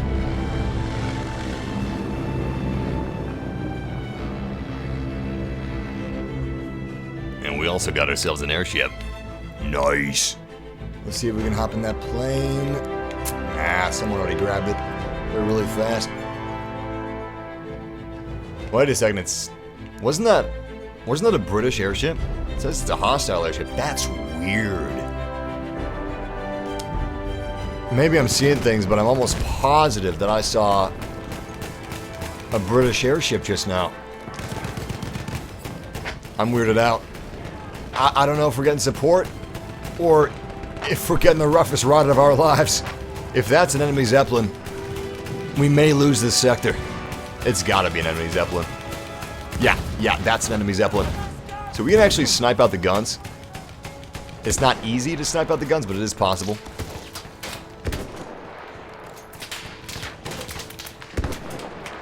Yeah, I don't know if this is gonna happen. I don't know about this. We came kind of close. But... oh, damn it. Sneaky little enemy sniper. Alright, let's spawn on our squad mate. That should be far enough back for us. I hope. You know, let's actually spawn on our objective. Okay. Nice. Gunnery positions have been taken out. It's actually pretty fast. Fortunately, I'm not seeing any more. Which is odd because they do have side gunnery positions. I just don't know where they are. I don't even see them firing. Alright, let's focus on sniping the enemy. So the last time I was a serious sniper in Battlefield was Battlefield Vietnam. I actually quite enjoyed sniping in Battlefield Vietnam. But if you are familiar with what year Battlefield Vietnam released, that was a long, long time ago. I think snipers are cool.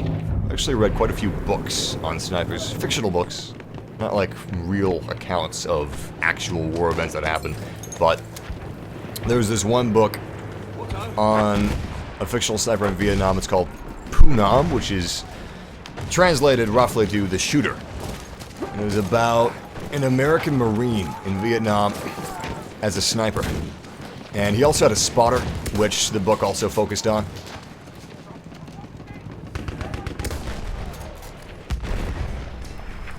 It was a good book. It was fun. There are a lot of books in that series, actually. Wait. There they are. But, I don't know why, but sniping since Battlefield Vietnam, it's never interested me. It's not really my thing.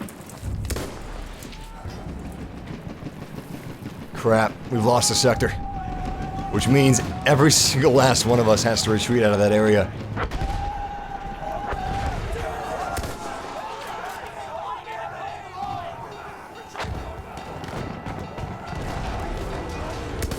You guys wanted sniper gameplay, this is what it looks like!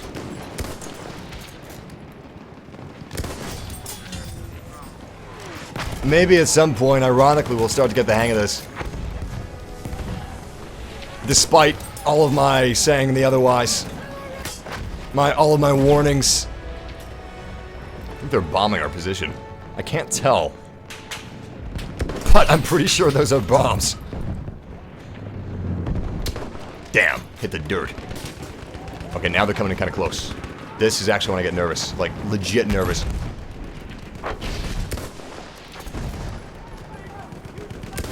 Damn. Came a little close to hitting him. See, it makes it a lot easier when they're funneling in the trenches for me to actually be able to snipe them. Unfortunately for me, they've stopped funneling the trenches, so I no longer have a bunch of sitting ducks, or fish in a barrel, if you will. No, wait, they're back in the trenches. Temporarily, anyway. One of them was back in the trenches. Oh, great. We may as well start attacking this sentry. Sentries are the elite classes, the elite units of Battlefield 1. I feel bad. I don't know how to help my team members being a sniper, you know? Getting kills is not how you help your team being a sniper. This isn't team deathmatch. This is operations. We should be going after objectives. Shit. I guess I could try. Of course, that's not the button. There we go. I guess I could try spotting the enemy. My flare gun doesn't really reach that far. Try spotting the enemy over here. Nothing. We better move our position. What are people saying? People are saying camper, camper, camper. Like, do you see a camper, or is that what I was doing? You guys know I don't play scout.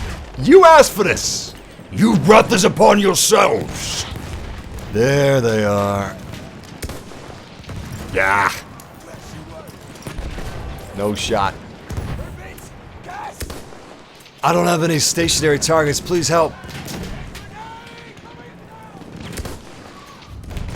Oh, God. Oh, he's so close. Okay. I don't know if I'm gonna... I'll play one more Sniper Life, but after that, I'll probably go assault. Damn. No tank. No plane. Maybe KE bullets are useful against the Zeppelin. Let's give that a shot. I wasn't watching the health. Let's look again. Nah. I don't think this is gonna do any damage. Yeah, barely. Barely any damage. Alright, let's switch back to regular bullets and go after some soldiers. So, Objective B is currently being taken. Objective A is being retaken. I'm gonna toss a flare near Objective B and, well, snipe cover at Objective A. Because if we lose A, if we cease capturing Objective A, we're gonna be in a really bad spot. Possibly a guaranteed loss. This is a cool looking flare gun, man. I like this thing. Did he go prone? Yes, he did. Yes, he did. Nice! Alright, flare gun. Tell me what you see, baby. Alright. Our little buddy doesn't see anything. That's unfortunate.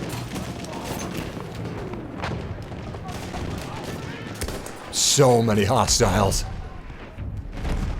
Looks like they're not only taking B, they actually are defending B. I'm actually kind of surprised. That's a good thing for them. It's a good thing that they're not only taking objectives, but also defending objectives. I thought that they were just going to go straight after Objective A. After taking B. Oh, shit. Seriously? Alright, we just lost Objective A. Which I guess makes complete sense. Hey, we actually hit somebody. On a horse, no less. So I guess one of the biggest problems I have... I can't even remember what Battlefield Vietnam snipers were like. I'm guessing it was the same. I want to say it was more basic. It was probably the same. It was probably very close to... Oh, yeah. It was probably very close to being the same, but... still. I just... like I said, I respect snipers. I don't like snipers. No one likes snipers, but I respect them because it's difficult to do what they do. I don't know how they do what they do. I can't do it. It's not an easy thing, accounting for distance, accounting for wind. I don't know if you have to account for wind in Battlefield, but you definitely have to account for distance. You have to account for movement. You have to, it's kind of like those old trebuchet games that you play in your browser back in the day. None of those things are easy to do. I'm guessing that it just takes a lot of practice. And that's mainly what it's all about. But if any of you guys in the chat room are snipers, tell me what it's like. Tell me of your people. Tell me what you do exactly. Pretty curious about that because I see so many people playing as snipers. There weren't that many snipers in. I mean, there are plenty of cavalrymen. You know, there are plenty of bolt-action riflemen, but. As far as memory serves me, I don't think that we had as many snipers in World War I as we have snipers in World War I Battlefield. It's actually kind of incredible to me exactly how many people choose to be snipers in this game. You'd think it would be more of a niche thing than it is, but it's one of the most popular classes. And I've been thinking to myself, is it one of the most popular classes because people think it's cool, or is it one of the most popular classes because people actually legitimately are that good with sniping on that large of a scale? Hello, Mr. Hostile Target. Shit, he got me good. I gotta do some quick repairs. Sniping is easy. I don't know about that, man. I usually do medium range sniping. I can't long range snipe. Yeah, long range sniping, that's like legendary stuff, you know? To me, anyway. I don't know how people legendary snipe. I can do medium range if I'm off stream and I can like completely focus. Whether you've streamed or whether you haven't streamed, most of you guys, I'm sure, know that streaming and playing a game like Battlefield is not exactly easy. It's a lot easier to play a game like by yourself than it is to monitor a stream, engage with a stream, and play something like Battlefield, which requires all of your focus. Honestly, it's getting a lot easier for me. The more I stream it, the more I play it, the easier it is. But as someone that hasn't played Battlefield daily in a year and a half, 2 years, it's pretty tricky getting back into things like you need to get back into things in order to be able to focus on the game and stream at the same time and play like you do off stream, on stream. Especially if you're trying new things. Classes you don't normally play as, vehicles you haven't used before. At this point, I've played as all the vehicles. I like all of them. I think they're all great, especially this artillery truck and the light tank. Okay, let's get out of here. They're starting to come a little closer. Oh, damn, that's mortar fire, I think. Mortar fire can be used against me. So, as soon as I see somebody using it, they gotta die. They gotta die fast.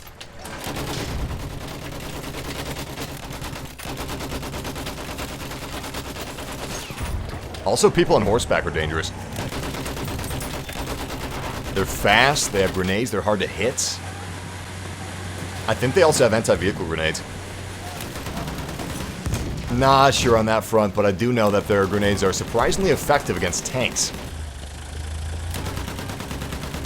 Oh my goodness. Yo, so I'm pretty sure that there's a hero unit on horseback right now. And that is a very awesome combination. Alright, we gotta take objective C back. Although at the same time, I don't wanna... Yeah, never mind, this is a bad idea. This is a bad idea. So I want to capture objectives with my... Shit. Oh, was that dynamite? Was that... Oh, that was dynamite. No, it was a limpet charge. Same difference. I shouldn't have moved in. I felt guilty because I was kind of hanging back and I wasn't really doing much in terms of capturing objectives for my teammates. But at the same time, I would have been of better service to my teammates if I would have just stayed back. Engaged from a distance. Weaken objectives, soften up the enemies, allow my teammates to charge in and take the objectives for me. Never ever feel guilty about hanging back and keeping your vehicle alive, guys. You may feel kind of a bit of a pressure to move up there with your teammates, but don't do it. It's just better to have your... Wow, we won. Defended like lions, taught Jerry a lesson in British pluck. They are clearly battered, but are mustering forces for one final attack. So find a nice shell hole, men. Take 40 winks, because they'll come again.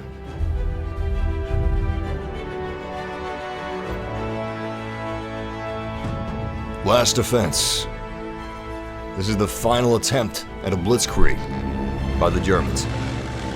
Alright, so that is definitely a German blimp. I saw the British flag next to the German blimp and I was like, what?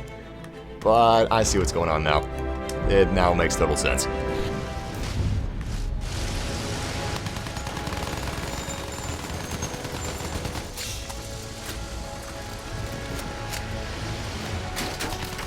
Alright! Blimp has AA cannons. Until we take those AA cannons down, we only engage in strafing runs. Fighter planes are awesome. I love these things, but they are not invincible. Alright, looks like everything's manned. I saw almost all the guns firing. You gotta be kind of delicate with these things when it comes to blimps. Airships can take a fighter down in seconds if they got a good gunner. They don't always have a good gunner, which is kind of what we're betting on now. But most of the time they do. Especially if you're coming at them straight. We're almost down to half health. Oh, okay. We're now down to half health. Let's do some repairs. Yeah, if this looks like fun to you, it is fun. I love flying these planes. Soon. Hopefully soon. But definitely at some point in the near future, we will be getting a airplane-only mode in Battlefield 1. It's too bad that it didn't launch with an airplane-only mode, because I would have played the hell out of it, but it's coming. And honestly, there's so much in this game currently that I may have had a bit of overload if we also, in addition to everything that we currently have, if we also had a dogfighting mode. Like Fighter Squadron. Ooh. We took some real bad hits back there. We're back down to 50%. And he's still hitting us. Not good. If he hits us once, it interrupts the entire repair process. And we can't control this plane while we're repairing. You can do that in the campaign, but not in multiplayer. Beautiful. Alright, we good, we good. Let's go back after this blimp. It's just a bag full of hot air after all.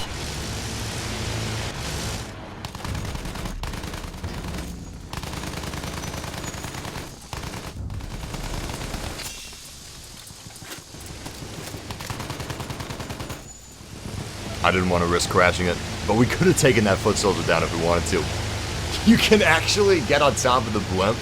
You can use it as a sniper's roost if you want, or you can just use it as a, like an, I don't know, like a spotter's roost. If you just want to focus on spotting enemies, not many people do that, but regardless, it's fun to run around on this thing. But we can also engage with them. I probably should have spawned as a bomber. It would have been a lot easier to be taken down, but we could have bombed the hell out of the top of the Zeppelin. And there's at least 3 infantrymen up there right now, so we've got, like, guaranteed kills on them. But you're a big target if you're in a bomber. Like, a really, really big target, so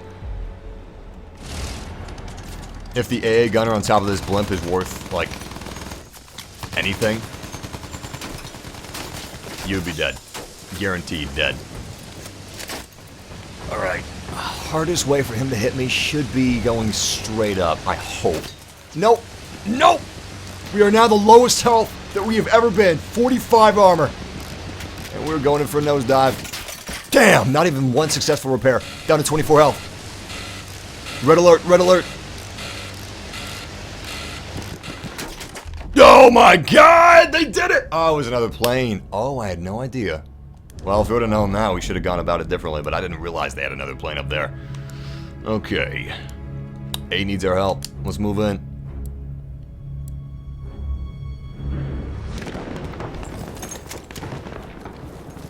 Christian Zafuto says, you ape so bad.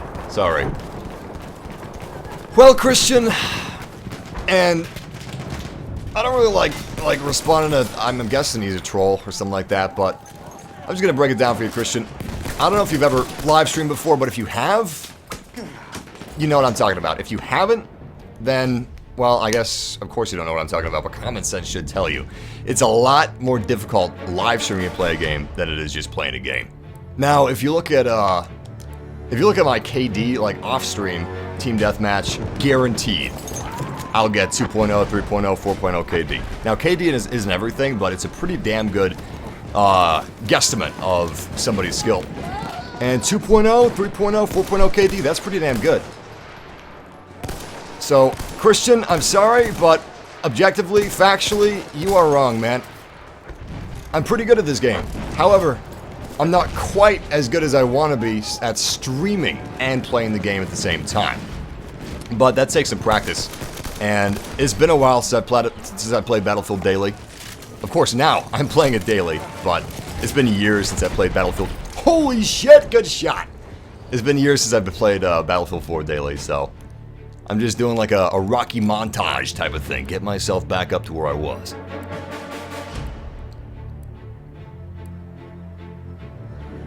But hell, I mean, even on stream, because like every single day that I stream it, obviously I'm gonna get to be playing the game how I play it off stream, on stream. That's such a weird sentence. Anyway, on stream, pretty much guaranteed I can get at least 2.0 KD, which isn't the best, but I can pretty much guarantee to get 2.0 KD in Team Deathmatch on stream, or War Pigeons, something like that.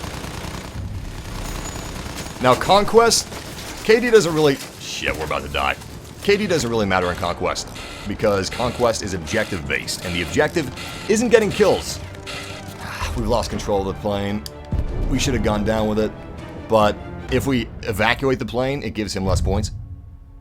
Actually, good thing I didn't evacuate, because we just lost, which means it cut off the timer, so I didn't die. Not over, not by a long chalk. But yeah, KD doesn't matter in a game mode like this, What we British are truly made or of. Conquest. The initial attacks in the Kaiserschlacht campaign successfully broke through the British lines, forcing its armies back towards the city of Amiens. This vital railway junction connecting all Allied troops across France was Germany's true objective. What is your favorite weapon? Please answer. Mondragon, bar none. That is the weapon that people are playing Medic class for, that don't even play the class, they just play for the weapons. And it's a great gun. Let them think they're winning. Jerry don't know us Brits. You put our backs to the wall, we'll fight tooth and nail, to the death. This city, Amiens, it isn't far from the old Somme battlefield. A field where every yard is soaked in British blood. The men don't forget that. It's do or die this time. Everybody knows it. The French, the Canadians, Australians, New Zealanders. the Indian troops, all of our allies. But for now, we stand alone with our backs to the walls against Jerry's elite. Backs to the walls. That's how I like it.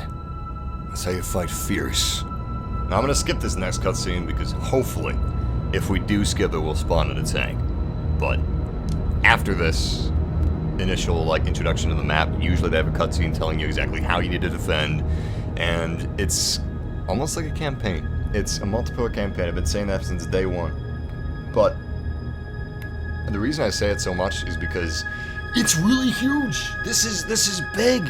What Battlefield has been able to do, what DICE has been able to do with Battlefield's new game mode is awesome. I think this eventually will become the most played game mode, even over Conquest. Conquest is kind of like, I mean, Conquest is great. Okay, it is fantastic, and honestly, I'm taking Conquest for granted here, but Conquest is, it's almost a trope at this point. Everybody goes default straight to Conquest. They don't even give consideration to other game modes for the most part. But Operations is legitimately, in my opinion, superior to Conquest. Because Conquest, it's like a big team deathmatch capture the flag happening all over the place, all over the map, with no direction, with no staging, with no battlefield staging, and no tactics. But people actually move information in Operations. They're forced to move information just because of the very nature of the game.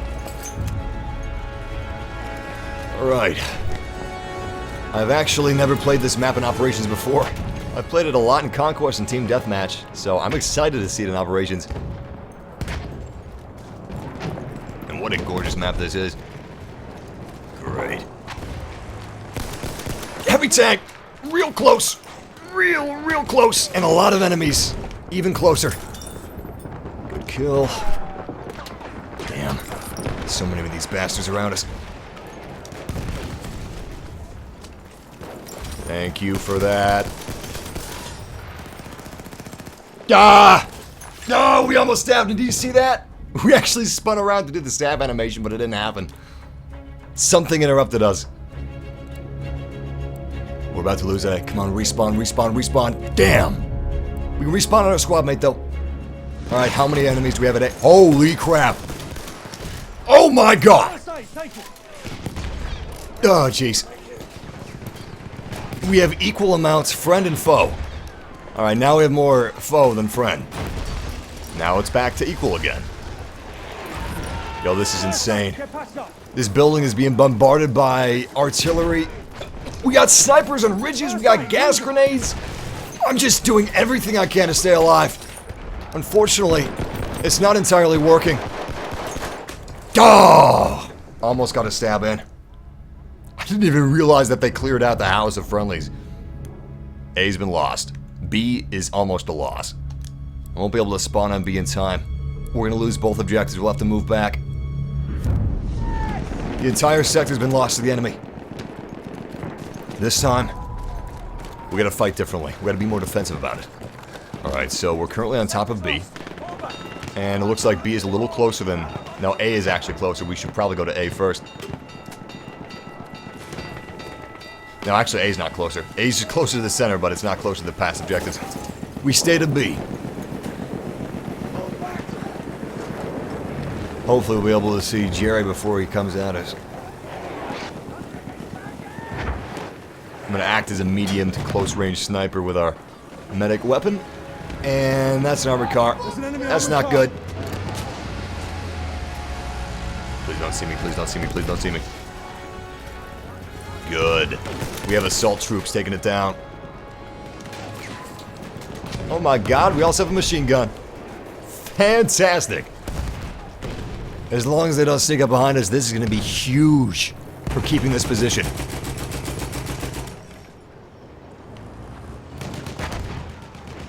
Not only do we have heavy ordnance to pour at them, but we also have cover fire. Ah, shit. Heavy tank, heavy tank. Yo, I don't trust like that. If I stay in this thing, I'm at a huge risk to that tank. Okay, tank is now dead. Good. Very good. Enemies tossing smoke grenades. I have extremely low visibility. Yo, smoke grenades are super undervalued.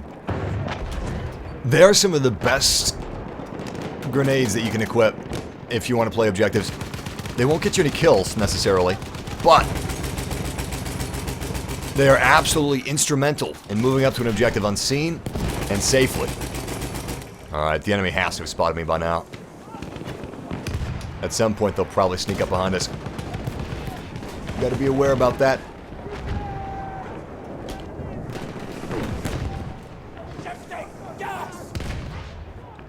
Damn. Wait. Oh, he's dead. I don't see Jerry and it's making me nervous. There he is. As long as we keep him off the streets, that's what's important. The longer we hold these objectives, the better. Remember, it's not about kills in operations or conquest. Hell, no game mode is about kills. Except for Team Deathmatch, which is literally the only game mode about kills. Shit. That was close. That was really close. Oh my god, yes! Yes! Area denial! I dropped my incendiary grenade just before I died, which is going to deny them... They actually ran into it. Incredible. It's going to deny them entry, at least for a few seconds, to this area. And thank you for that revive. Looks like you revived me just as the revive timer expired. Man, that sucks. Are they behind me or in front of me? Behind me! And in front of me. and pretty much just everywhere around us. That medic's not going to be able to revive us. Let's just do a manual revive.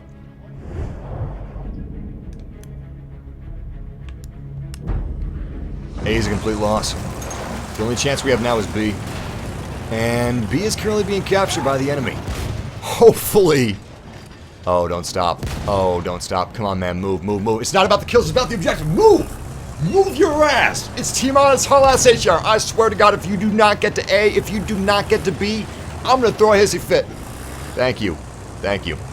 I'm sorry for yelling, but I'm under a lot of pressure these days. Come on, back up a little bit, back up a little. Oh, shit. See, this is why you need microphones. So you can talk to your tank commander, you can talk to your teammates, you can orchestrate strategies. Moving on back, moving on back. A little further back. Oh my god, dude. You know, I don't know. Maybe there's more soldiers up here than back there. But that was closer to B where we were. I mean, closer to A.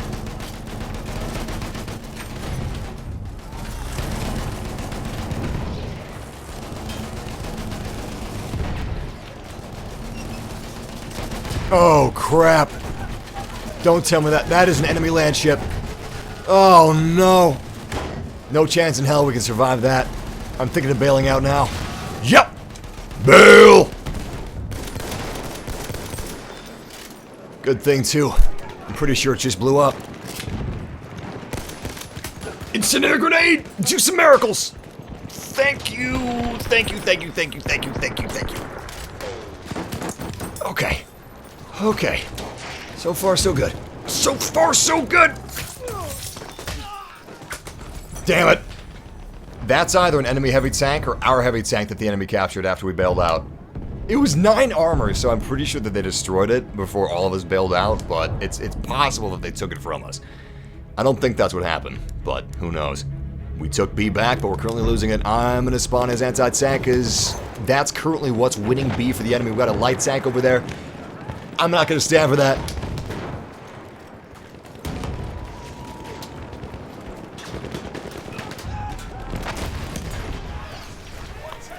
I was using the Mondragon, for those of you that were wondering. I'm not using that anymore. Now I'm using the MP18, which is a good gun. I prefer the Mondragon, personally, myself. Shit. Kill from the grave. Any medics around us? No. They can't get close enough. They'll die. Well, we lost that sector. We just have 1 remaining. I wish we had a tank available, but I think someone already spawned it. Yeah, they already spawned. Okay. I don't see any hostile tanks, so I'm probably going to go for support or medic. Let's go with medic for now. Our boys are dying left and right. Medic may be a popular class, but it's not even popular enough right now. Oh. Shit, I was looking at the chat room. Fluffy Madness says, about time to use a different gun. I don't know what it is with you guys and wanting to use different guns. If you find a good gun, don't be afraid to stick with it. It really doesn't matter what gun you use as long as you get kills with it. As, well, you know. I said kills don't matter, but obviously in some cases they do. Especially where the gun is concerned. But as long as you're good with the gun, stick with it, man. It's good to experiment. And currently I've experimented with every single medic gun. And there are some good guns out there, but the Mondragon is definitely the best gun that there is. For the medic. There's a gun that's technically better as far as damage is concerned, but it has far less ammunition, so if you run into a pack of like 2 or 3 people, you're screwed. They're gonna take you down. You just won't have enough ammunition to kill them all. The Mondragon has 10 bullets compared to the rest of the guns. There's medic guns that have far greater amounts of bullets than the Mondragon, but those are not the best guns in terms of other areas. They may be the best in bullet counts, but they lack in accuracy, for example, or maybe damage, or even recoil, or bullet drop. Which is why I'm curious if they're going to nerf this gun. I hope that they don't, but I think that they will. When a gun is so good that people use a class solely for the gun, I guess we have a problem. You're injured, I can help. Take down first aid. But I'm a little biased. So I won't admit that it's a problem ever again. Well, actually, I don't think that it is a problem, but I think that it could possibly be a problem. I'm just not sure.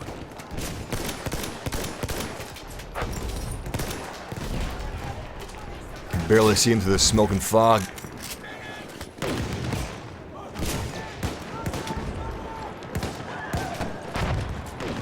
Are they still out there?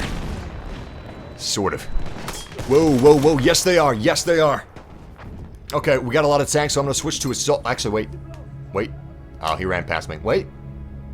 Medic's coming back. He's 3 meters away. 2 meters away. 3 meters away. It's too dangerous. 4, 3, 2. 3, 2. 3, 4, 5, 6, 7, 6. 4. Forget about it. Alright. Assault class it is. Hey. Hey! Heavy tank, wait up! Wait up! Oh, man, what are you... Wait, let me tell him. I think he sees me, but maybe he doesn't. I need a ride, Tom. Room for another? He doesn't see me, or he doesn't care. Grenade! Thank you, grenade. Oh, base grenade. Triple kill. Man, I love it. I love incendiary grenades so much. I should start using smoke grenades more often. Especially in objective-based game modes, but I'm addicted. I'm addicted. Great. We got more hostiles than friendlies, and I don't know where the hostiles are. They were behind us. They were literally behind us. For how long? Amiens is ours. Your heroes, every man jack of you, all working together.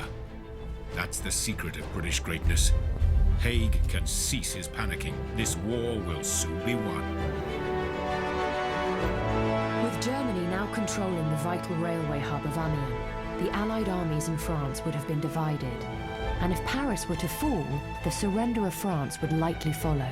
In this situation, Britain would have no choice but to seek a truce while they planned their new strategy. This speculative situation would surely impact the outcome of the war. John Combs just gave a nice rundown of what he does as a sniper.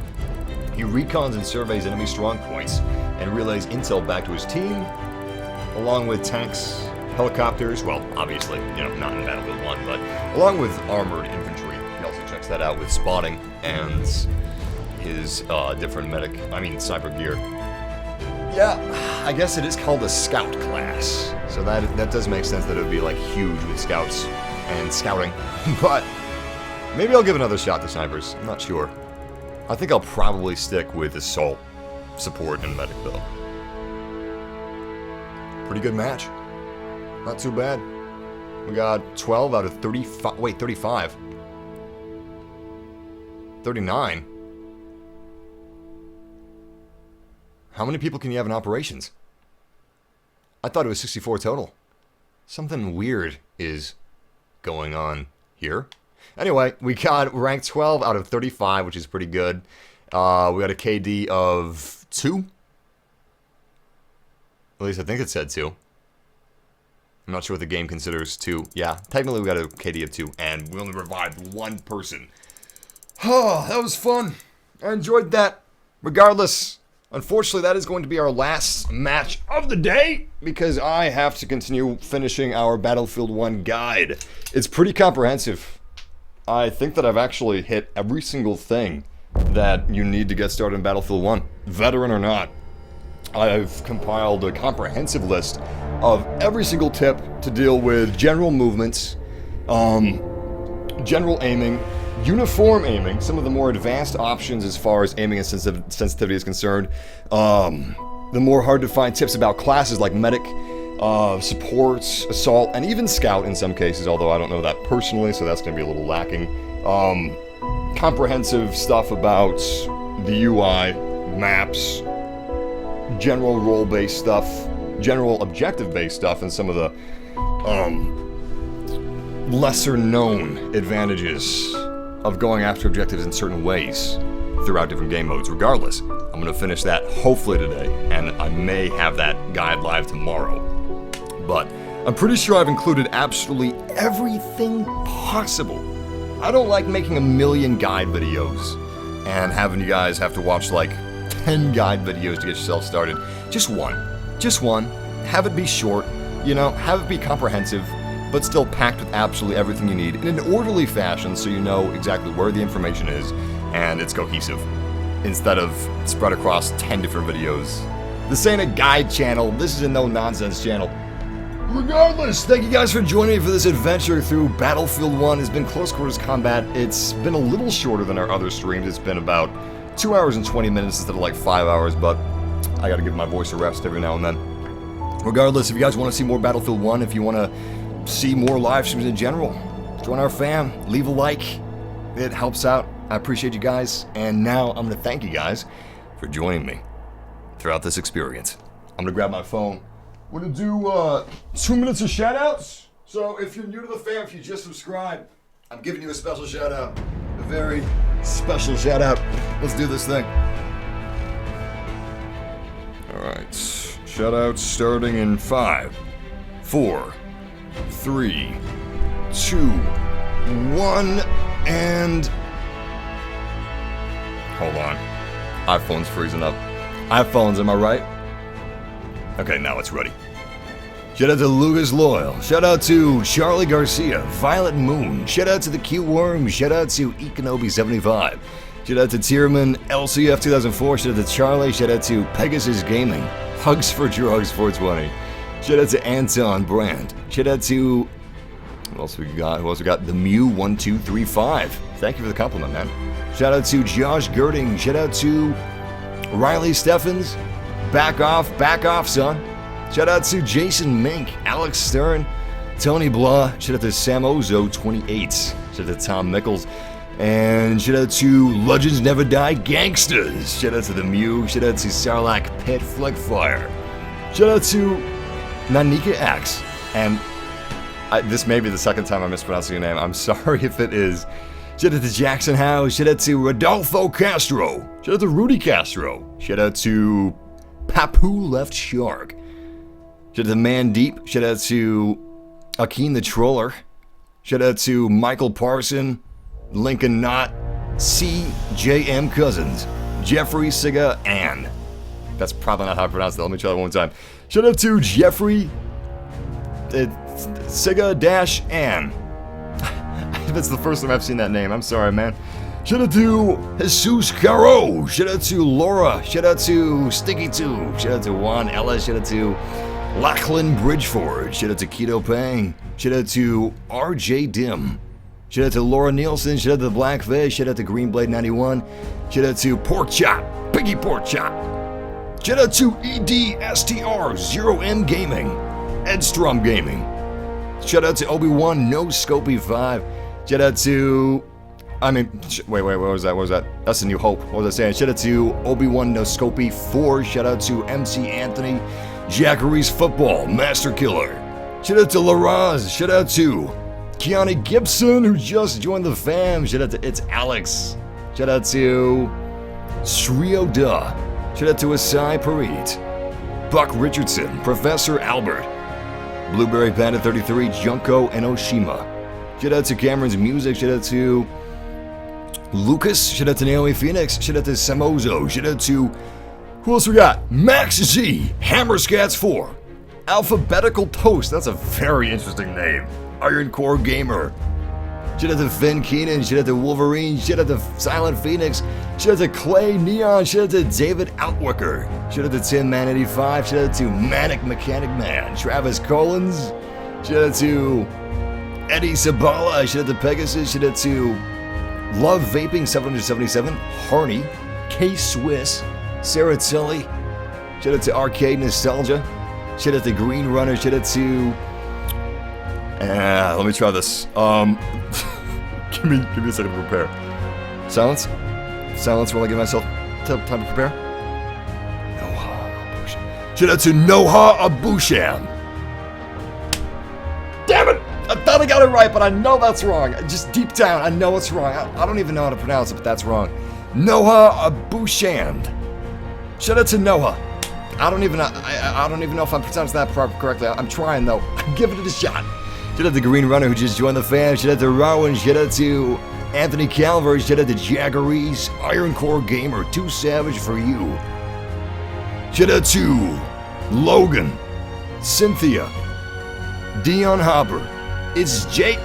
Shout out to Aaron. Shout out to Chris with an awesome Pokemon avatar. Shout out to NY Scoots. Laraz Gialdi. Sam Wells. Epic Tree Gaming. And thank you to Buck Richardsons. Thank you to Deadman Walking. Thank you to Captain Zeke. Thank you to Sammy Morales. And shout out to Woofies. Domination 257 with the badass. Is that a hot toy? That is a hot toy of a shock trooper. He's got his avatar. I love it. Star Wars.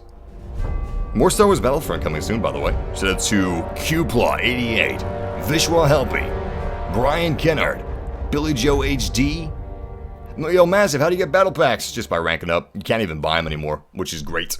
Shout out to YOLO for the win, Captain Marco Hawk, Mr. Thrillus, and Daryl Webb. Welcome to the fam, Daryl Webb. And thank you, ladies and gentlemen, for joining me for this latest Battlefield adventure. It's been mostly close quarters combat. We had some fun, and luckily we didn't have any glitches. This is the first Battlefield live stream where we didn't have PSN down, Battlefield down, and servers crashing. So I'm happy. I had a lot of fun, and I hope you guys enjoy the rest of your Saturday. I'm gonna go finish our Battlefield guide. Until next time, game massively. I'll see you guys on the battlefield soon.